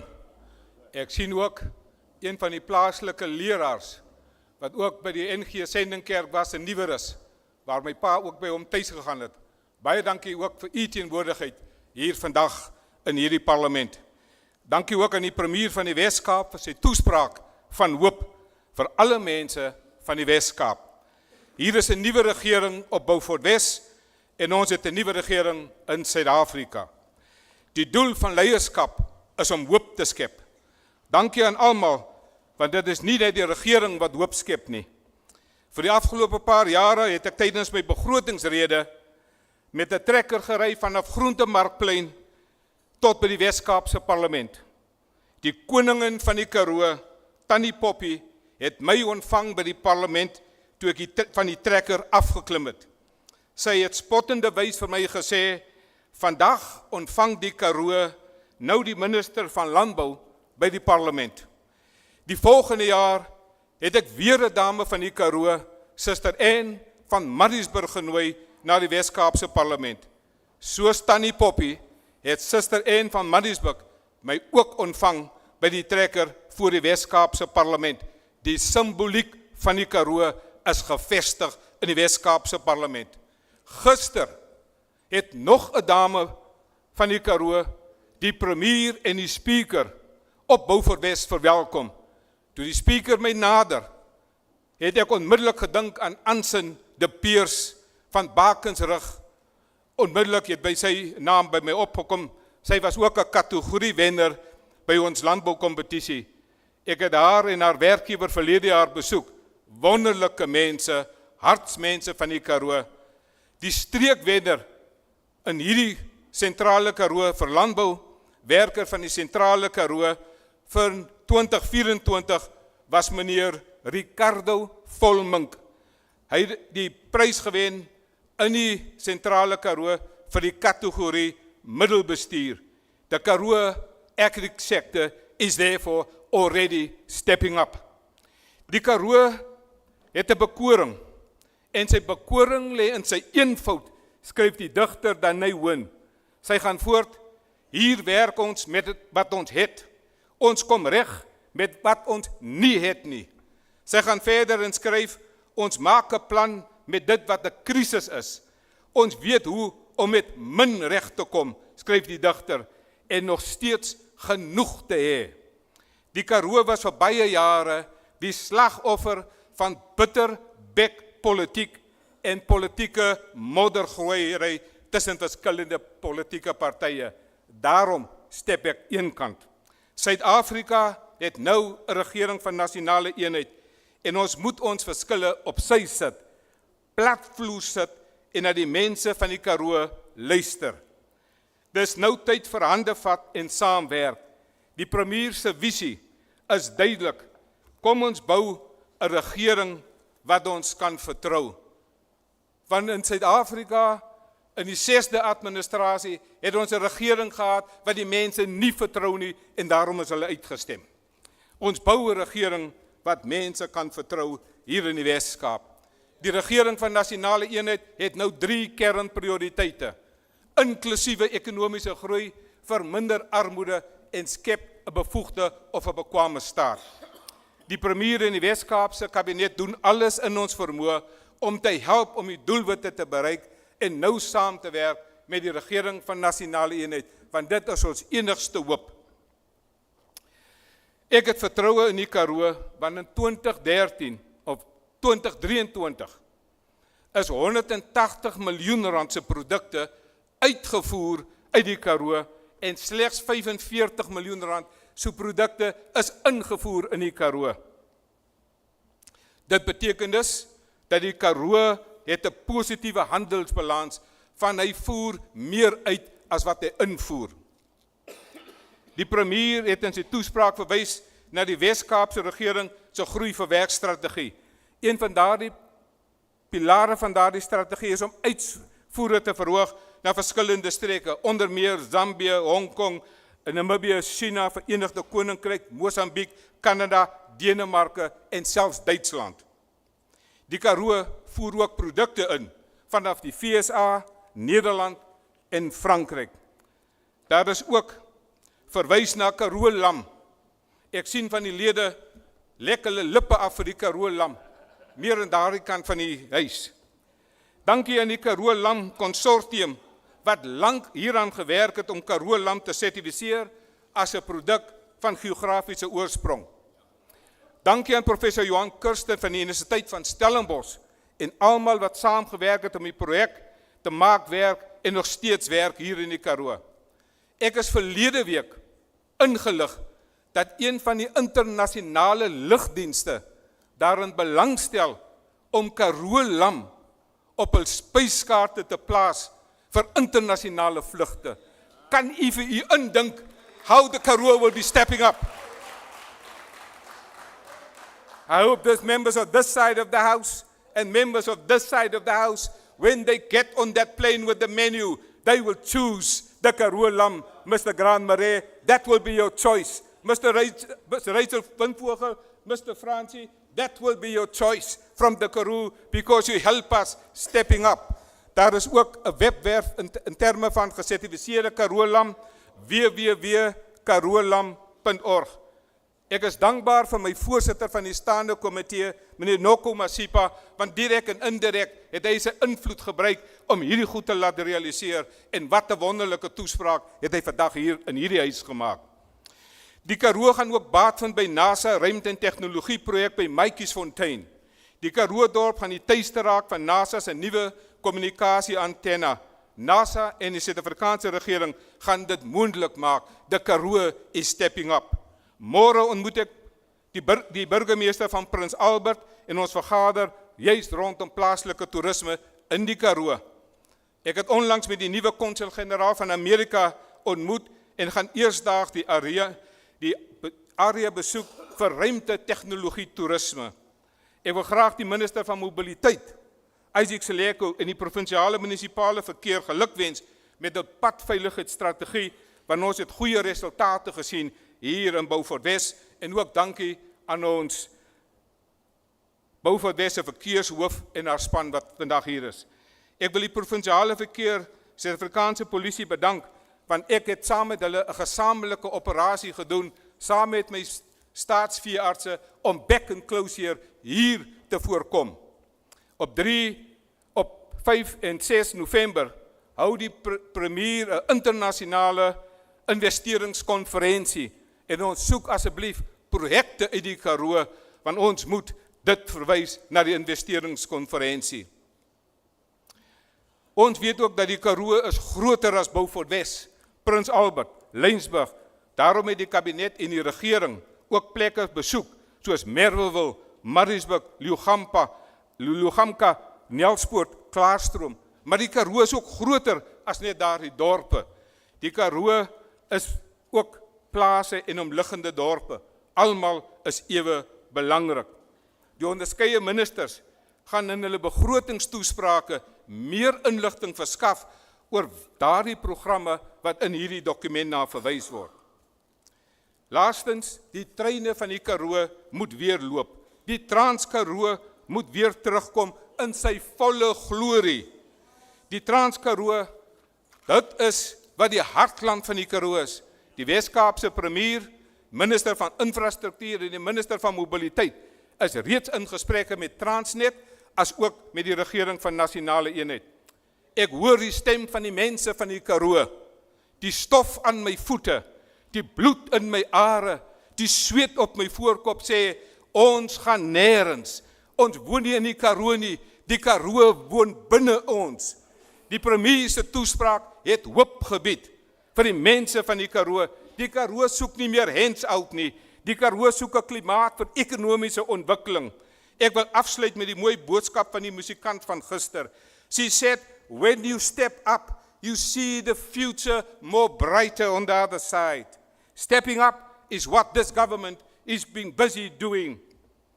And we have great opportunities with the B20 as well as other geopolitical developments that's happening here. We are stepping up with you, not for you, but with you. This is therefore a government for you. I want to thank the Premier for visionary leadership, because this is the only province that built a strategy for a government that people can trust. Thank you. May God bless you.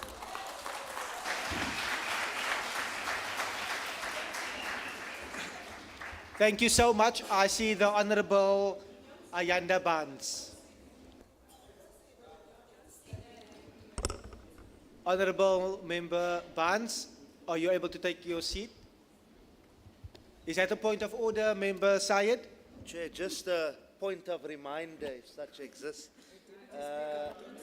Again, just to remind you that after the Honorable Taiwanese doctor spoke, we found that there was clapping in the gallery, Chair. So please just be consistent. We are not fighting, but we are calling for consistency. Thank you very much. Thank you so much. Allow me to explain it in very clear terms. Members that are seated in the gallery below or on top, you are not allowed to participate. Participate effectively mean even if you clap hands. So please refrain from clapping hands. I trust that that will be in order. I see the Chief Whip of the Official Opposition, Member Barnes.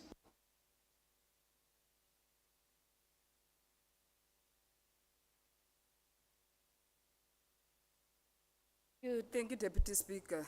The Premier of the Western Cape, the Speaker Taylor Mitchell, Leader of the Opposition, Khalid Sayed, the leadership of the ANC in the Central Karoo,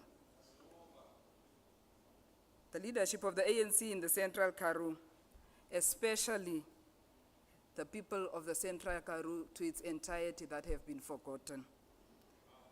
My special guest, Marlon Hermanes, I'm greeting you seated that side, a very young boy from Maritzburg that has been lobbying me for about 6 years for a school of skills, as he is one of those struggling to access a school of skills. Many of them are here in the Karoo. I said today is a special day for him to come and listen. The Premier was very generous yesterday. He said we must listen with compassion and take responsibility. So I'm taking the Premier to task to listen to what you have to say by saying, let's look into having a skill of schools within the Central Karoo. The children are traveling very far.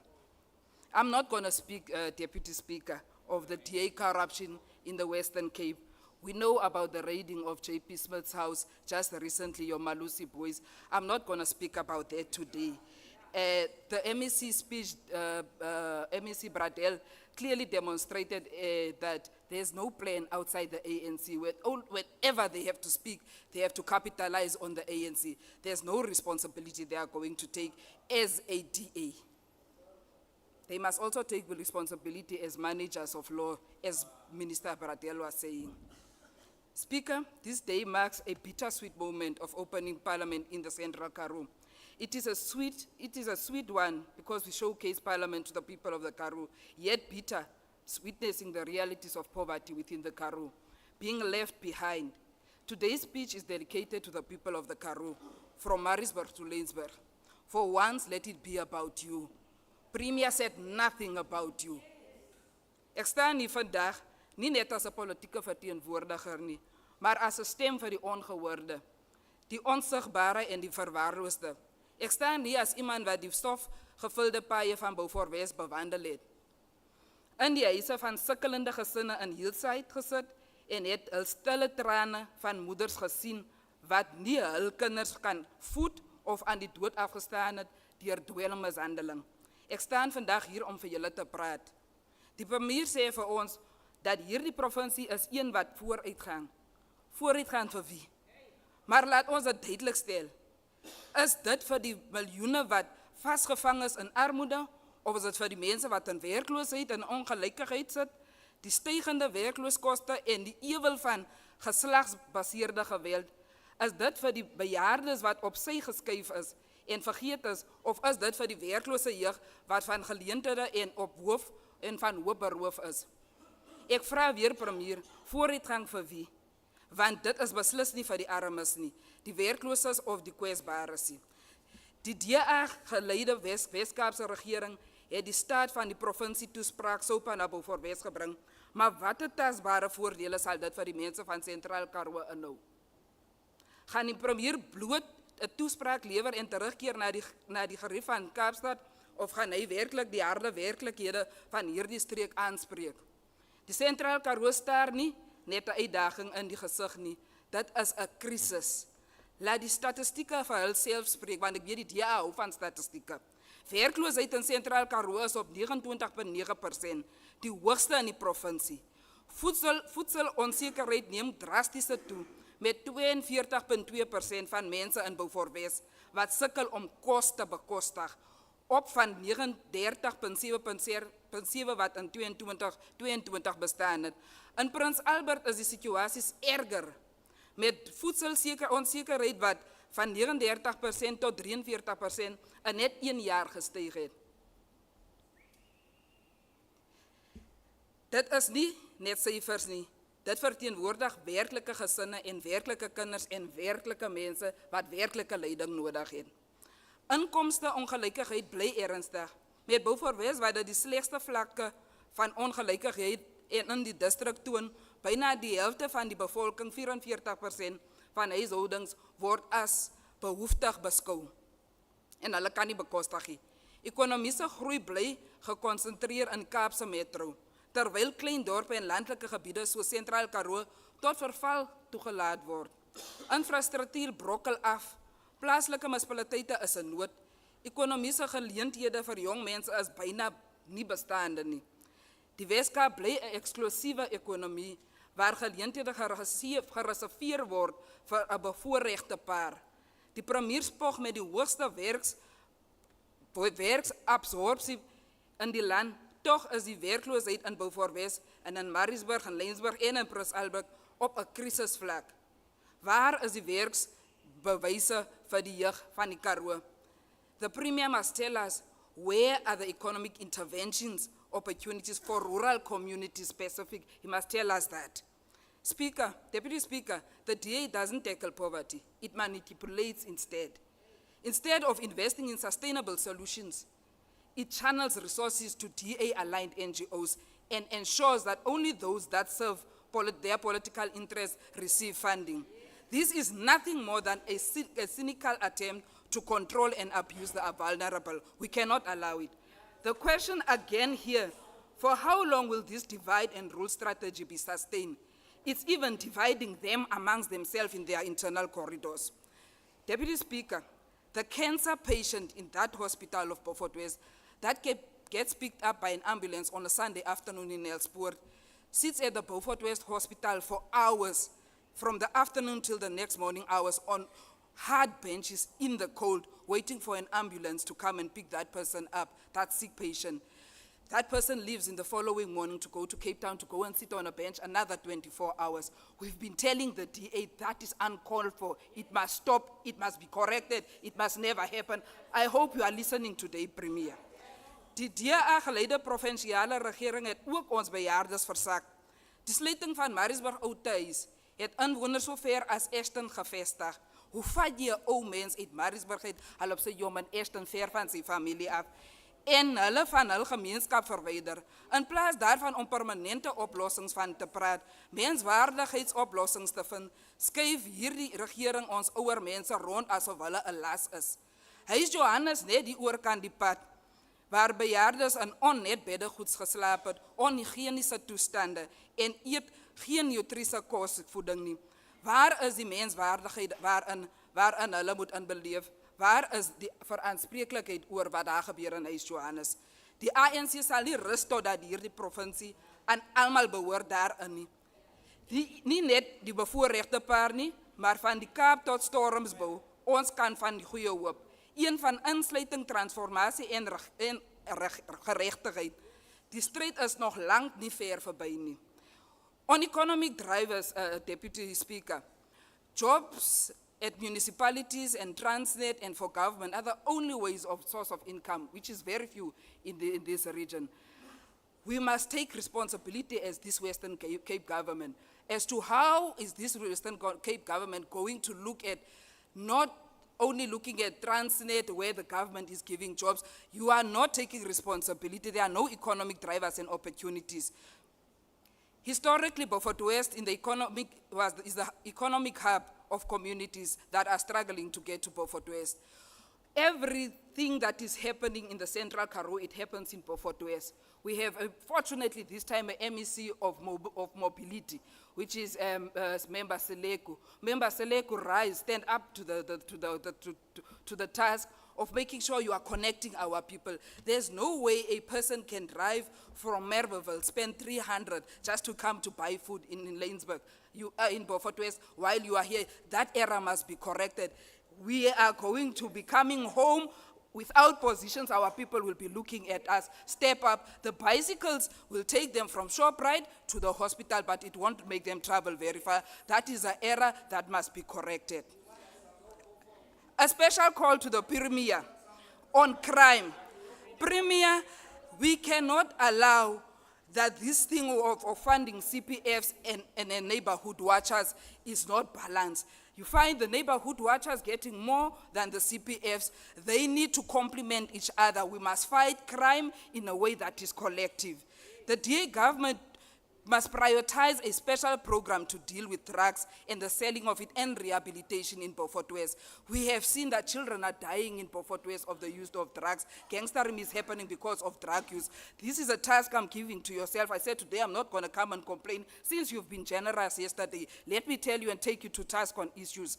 There's a boots on the ground army you funded with almost more than $1 billion in the last term of administration of the safety plan. It's time for you to deploy the LEAP officers right here to the Central Karoo. Then you speak about fair share when we debate in the House. Where is this fair share? We want a fair share for the province.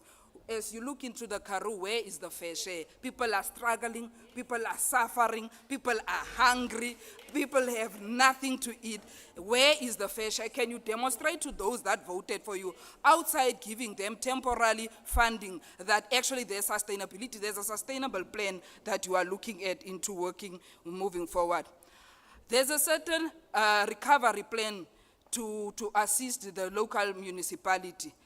We are very, very much happy that this plan is reported to be close to its end and it's doing very well, although it took 3 years to get to that phase. However, one is still asking yourself, when the DA is saying that there will be a fully operational municipality with no hurdles, the plan B is to make sure that there's revenue collection. Where are you going to collect revenue from when people are unemployed? Or are we going to say that we are sticking to making sure that people's electricity is being cut?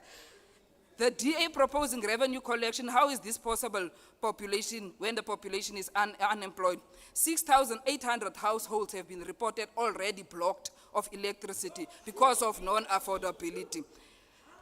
In a meeting, a councillor stood up and said temporary workers' contracts ended recently because of unaffordability and shortage of 120,000 that could not be paid to temporary workers. Yet at the same time, DA Council resolves on paying about a whooping 600,000 to a councillor as a payback to a salary.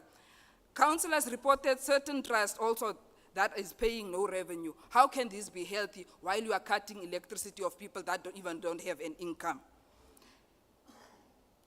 Members are coming to grandstand on social welfare here. Hij hoort zo van, ja, die ANC, minister Tolashe moet weggevaard worden. Die DA het nog nooit social welfare gesupport. Enige toelaag was niet in die beleid. Dat is een ANC-beleid.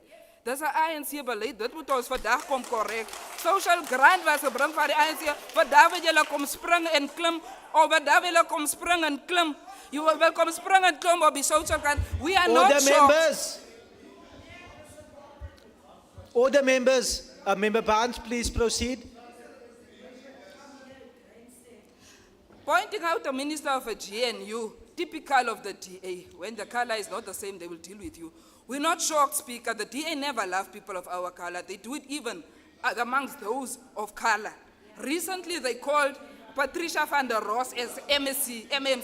They know the reason why Patricia van der Roos was recalled. They are marshaled to be like that. Lastly, Speaker, kinders van die skole is ongefinansieerde crash in die Sentraal Karoo.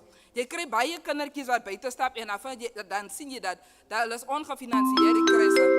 Speaker, as I'm about to conclude, Member Barnes, please conclude. MEC Summers promised the people of Barrisburg houses. I hope he's coming now to tell them when they will be built, those houses. And I know the Thank you, agenda Member the Barnes. DA would want to take over. Thank you, Speaker. Thank you, Member Barnes. Thank you, Member Barnes. In the interest of being fair, based on the points of order that was raised earlier on, those that clapped hands, please refrain from doing so. I can understand your excitement, but please refrain from doing so. I now see Minister Summers. Baie dankie, achtbare Deputy Speaker, achtbare Premier, of soos ons hom in die DA noem, die Jobs kampioen, lede van die uitvoerende raad, achtbare lede van die Wes-Kaapse parlement aan albei kante van die huis, die inwoners van Beaufort Wes, maar ook die inwoners van die Wes-Kaap wat ons aanlyn volg. Dit is vir my 'n voorreg om julle almal hier vandag toe te spreek. En ek is dankbaar vir die geleentheid om in Beaufort Wes te wees vir die premier se provinsiale rede 2025 en vir vandag se debat. In die laaste 2 weke en in aanloop tot die premier se provinsiale rede het my departement ons padwerkers, amptenare en inwoners, ja, Member Barnes van Maritzburg, Nelspruit, Merwel en Beaufort Wes besoek en met hulle interaksies gehad. En daarom wil ek graag hierdie gemeenskappe en die omliggende areas wat ek besoek het, bedank vir die hartlike ontvangs, maar ook die hartlike gasvryheid, veral omdat dit 'n blou munisipaliteit is, 'n DA-beheerde munisipaliteit. Laat dit insink vir die ANC in die Sentraal Karoo. Op pad na Beaufort Wes het ons padwerkers by van ons projekte in Lynsburg en ook Leeugamka besoek. Van hierdie is hier hardwerkende spanne wat baie verseker dat die provinsiale padnetwerk in die Karoo op topstandaard bly en ook ons spanne in Beaufort Wes. En ja, hier is 'n regering wat omgee vir al sy mense, wat ook sy werkers insluit. En daarom het ek tyd gemaak om ons padwerkers te bedank vir die werk wat hulle so deeglik en getrou doen. Want as die Wes-Kaapse regering verstaan ons dat padinfrastruktuur 'n belangrike ekonomiese dryfveer is. Om ons paaie veilig en in stand te hou, laat toe dat die ekonomie groei, sodat broodnodige werksgeleenthede geskep kan word. En dit is waarom, achtbare Barnes, en ek hoop u luister, as die ANC jaar na jaar nie die Sentraal Karoo besteel het nie, sou daar ekonomiese ontwikkeling in die Sentraal Karoo gewees het. Want die provinsie doen sy gedeelte. U het die koffers van die Sentraal Karoo leeg gesteel. Laat dit insink, dit is die realiteit. Ons het ook geleenthede gebruik. Order members, you are drowning out the speaker.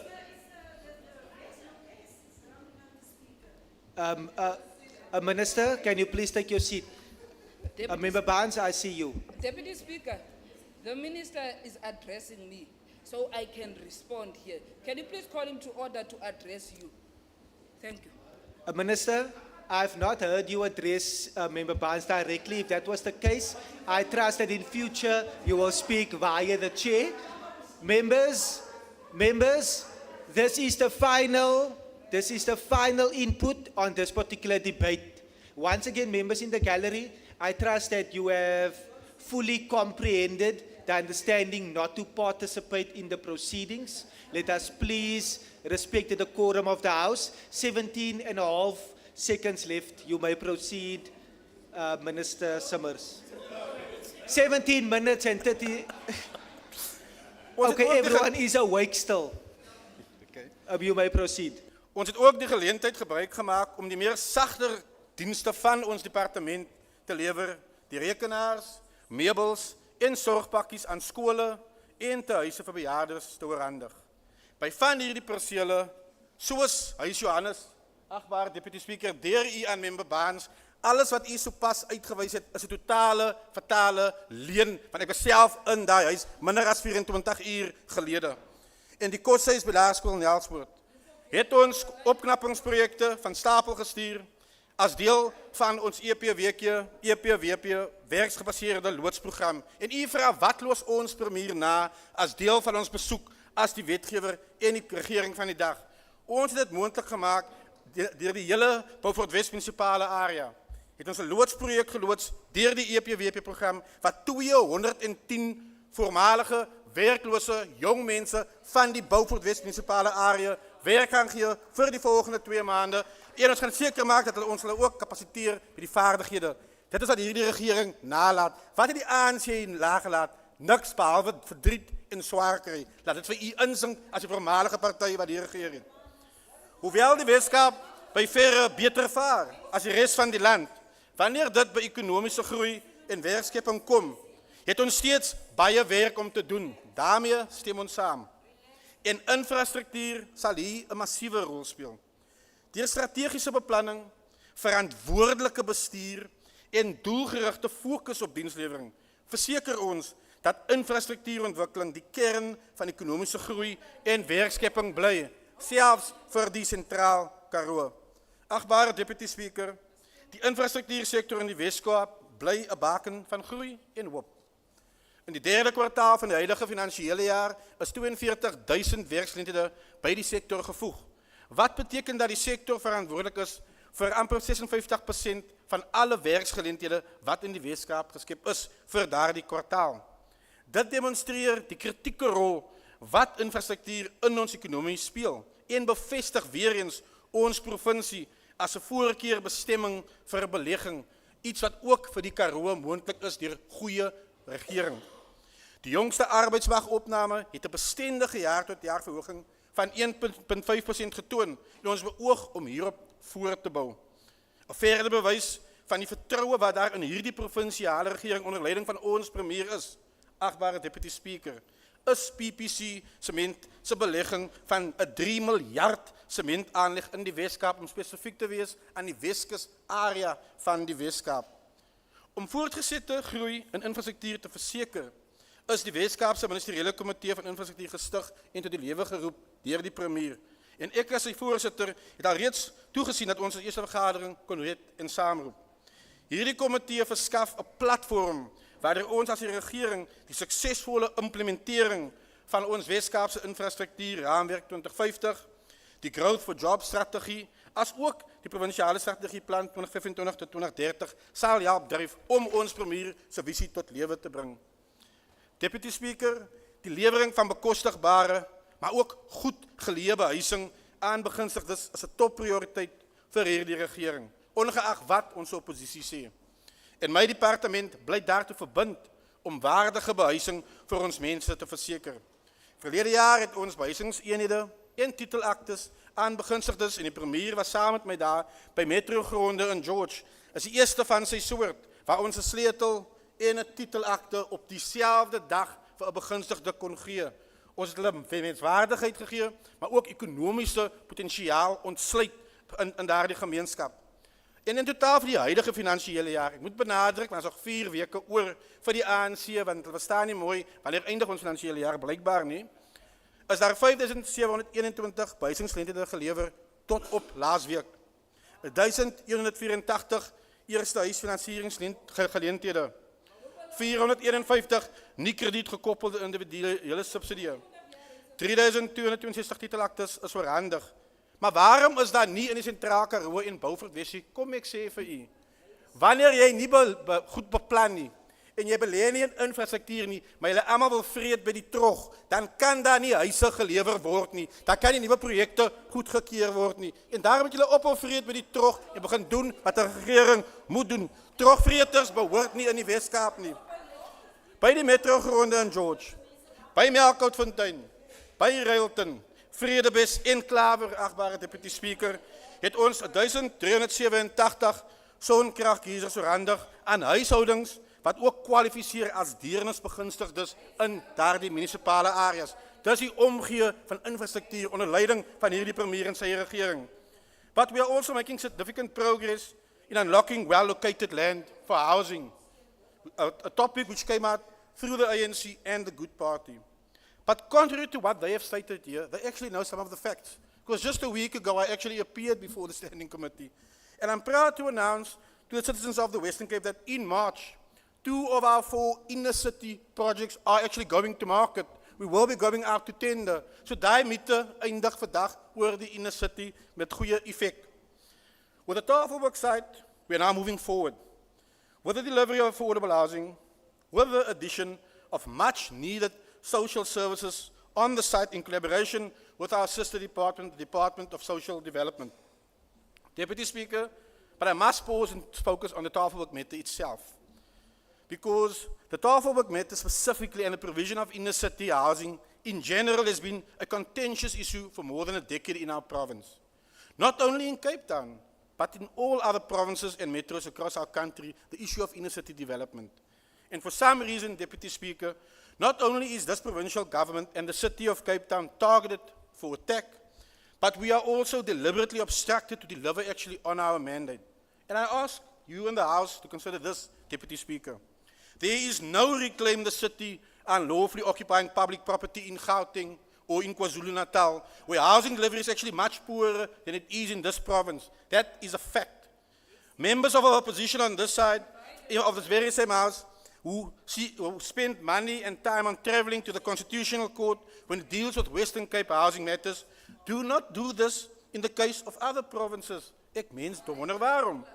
These same political parties don't join activist groups and actively participate in protest where they attempt to unlawfully invade public properties in other provinces. No, Deputy Speaker, they do it here in the Western Cape, which is why I'm happy that it is on record that the leader of the opposition, when he opened up, he affirmed that they stand with these organizations that are actively invading and have invaded our land and buildings in our province. They do it in a province, ironically, with a government that has tangible plans in place for accelerated delivery of housing. Order, members. Members, the drowning commentary is continuing. I have paused the clock. And another reminder, we are in the final 10 minutes of this particular debate. Minister Summers, you may continue. So I believe and I hope that the Western Cape citizens do realize everything that these parties on this side do, it actually reeks of political opportunism. Hulle gee niks om vir die massas nie, hulle verarm die massas. I am, however, very excited, Deputy Speaker, that we are making progress with Tafelberg and that it will unlock several other inner-city projects, which I have just alluded, 2 of the 4 will go to market in March. Had ons dit weer eens, dat almal die feite reg kry vir Maart. And again, I wish to implore those activists, of hulle noem hulle self activists, ek weet nie wat hulle eintlik is nie, and those opposition parties here today, let petty politics go, honorable opposition. Work with us, do not work against us. Julle gaan die pyp baie lelik verkeerd rook aan die verkeerde kant in die toekoms. We have the exact same goal in mind. So why can't we work together? Let's actually work together in terms of affordable housing. Maar achtbare Deputy Speaker, die Wes-Kaapse regering bly ook onwrikbaar in sy verbintenis om 'n veilige en betroubare padnetwerk in ons provinsie te lewer. Daarom moet ek hierdie huis daarvan onthou dat ons het gesien met die vloede van laas jaar, die McGregorbrug in rekordtyd herstel, die Citrusdalpad in rekordtyd herstel. Waarom doen ons dit? Sodat ons gemeenskappe weer verbind kan word om te verseker dat besighede veilig hul bedrywighede kan voortvat. En ek dink vandag ook aan die Mamasbury ompad, die N7 kruising, die Van Skoorsdriftpad, die Baden-Powell opgraderingsprojek, die Louis Fourie pad in Mosselbaai en talle ander projekte waarmee ons tans besig is. Deputy Speaker, die 640 miljoen rand Mamasbury ompad bestaan uit 5 nuwe brûe. Dis net een projek waarvan ek nou praat. En ons verseker ook dat ons werk skep vir totaal van amper 280 werksgeleenthede. Ons gee al reeds 24 plaaslike ondernemings werk en 10 opkomende kontrakteurs. Dit is die verskil as 'n regering wat omgee sy werk doen wat hy moet doen. Maar speaker, hierdie en ander multi-miljard rand projekte strek verder as die wereldklas innovasie wat daarmee gepaard gaan, of bloot nuwe padinfrastruktuur. Hierdie tipe infrastruktuur verseker dat, en dis nou aan minister Meyer, dat ons produsente hulle goedere vinniger en veiliger by die markte kan kry. Dit is hoekom ons hierdie roetes ook korter maak vir u in die landbousektor. Agbare Deputy Speaker, ons investering in ons padnetwerke het 'n direkte positiewe impak op ons plaaslike ekonomie, wat uiteindelik tot die skepping van duisende werksgeleenthede lei. En dit is ook duidelik, soos dat die premier ook in sy provinsiale rede beklemtoon het, dat die Wes-Kaapse regering amper obsessief is met werksgeleenthede en die skep van 'n omgewing, 'n provinsie wat bevorderlik is vir ekonomiese groei, wat lei tot meer werksgeleenthede.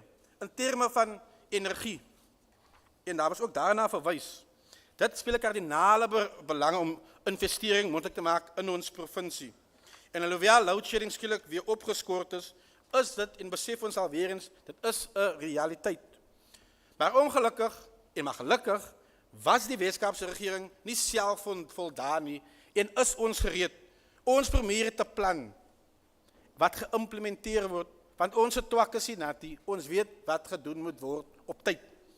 Ons energieveerkragtigheidsplan is goed op dreef, en ons sien reeds die resultate.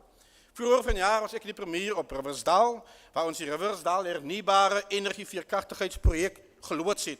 Maar wat is die impak van daai enkele projek vir die gemeenskap in Riversdal? Met die aankondiging, ons het nog nie eers die sooi gaan spit nie, agbare premier, en huis, het 2 groot kettingwinkels alreeds aangedui, hulle wil hulle hervestig in Riversdal. Dit, as jy vat die groot Riversdal is per winkel wat daar oop gaan maak, meer as 100 werksgeleenthede per winkel wat geskep kan word. En ons het nog nie eers die sooi gaan spit nie, toe dit al gedoen. So hier is 'n groot projek vir Riversdal, 'n groot projek vir die tuinroete district.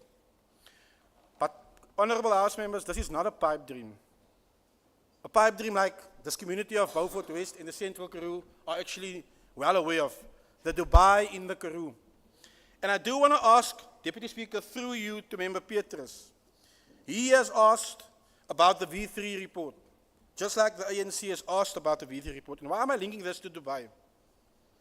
The High Court in June last year found the PA President, Gayton McKenzie, not Minister Gayton McKenzie, the PA President McKenzie, he is supposed to come and report to the court. Hy is gesê, hy het iets verkeerd gedoen, hy moet kom antwoord gee. Hoekom wil hy nie net sy bankstate wys nie? Waar is die 3 miljoen? Of is dit daai ook Abba Hambe skielik? Agbare Deputy Speaker, wat ons as die Weskaap regering doen, is waar, dit is 'n realiteit. 'n Realiteit wat ons sê, gaan ons doen. En daai plan is al reeds in aksie. Minister Summers, are you able to take your seat? I see the Leader of the Opposition.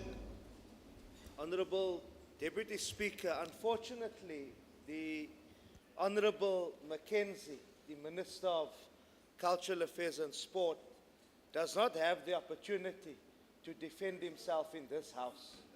So the Honorable Summers must withdraw that, or he must come with a substantive motion. Thank you so much. Or he must ask his members in Cabinet in the GNU to raise this with Minister Mackenzie. Thank you so much, Member Syed.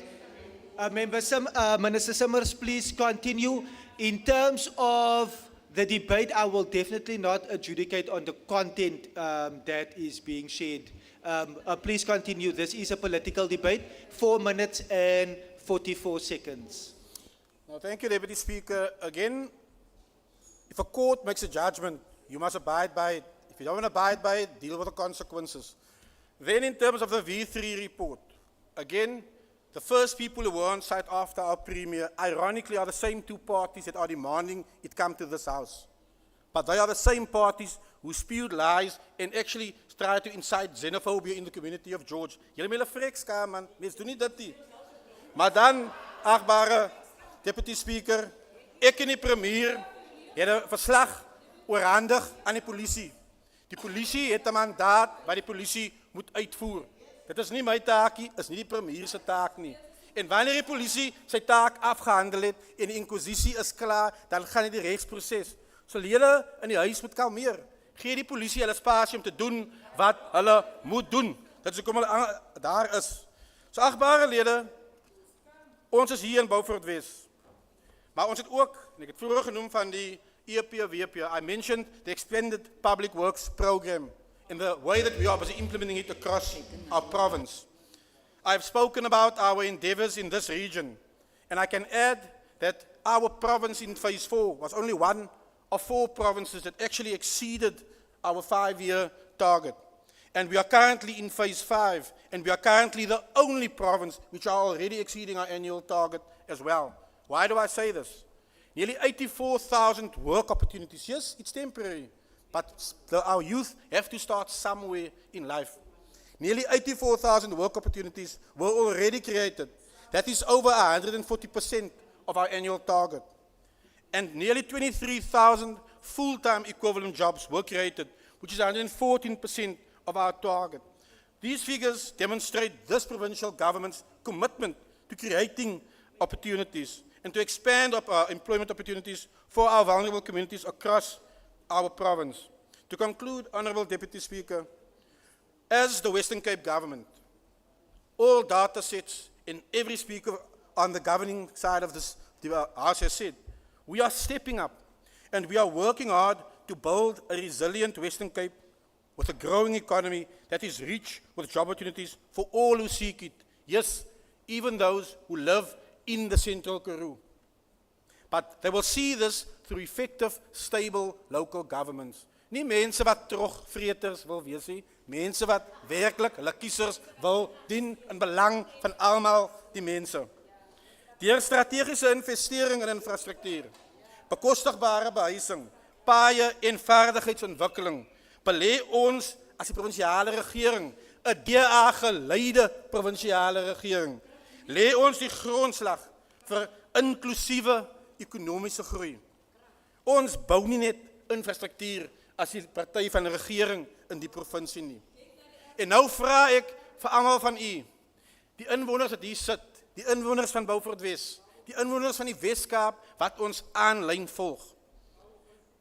Bou saam met ons 'n Weskaap as 'n provinsie wat gevul kan wees met hoop in elke huis, in elke hoek, in elke distrik, in elke munisipaliteit. Dit is nie 'n pypdroom nie. Dit is 'n droom wat 'n realiteit kan word as die wie ons verkies net doen wat hulle moet doen op plaaslike regeringsvlak. Saam kan ons 'n provinsie bou wat na beter hoogtes kan gaan. Ja, want ons het 'n hele treurige geskiedenis om te herskryf. Ons kan saam 'n voorspoedige toekoms vir almal beloof wat heen saam met ons werk. En die premier het vir ons gevra, ons moet step up. En nou vra ek die kiesers van die Sentraal Karoo, die kiesers van die Weskaap. Ja, ons gaan step up, but now you need to step up. En stem reg in 2026, stem blou en gaan ons wys ons saam Weskaap vorentoe kan vat. Baie, baie dankie.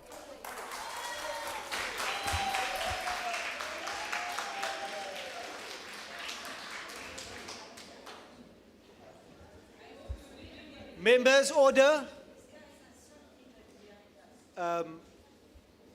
Die dame met die mooi rooi rok. That concludes the debate on the Premier's State of the Province address. Business will now be suspended. Members and guests are invited to enjoy some refreshments outside under the tents. Guests should please exit right in front of me, the main gates, and members to please use the door to my right. The Premier's reply to the debate will commence exactly 1 hour after we have concluded, which is 12:25. The bells will be rung at 12:15 to indicate that members and guests should take up their seats. Thank you.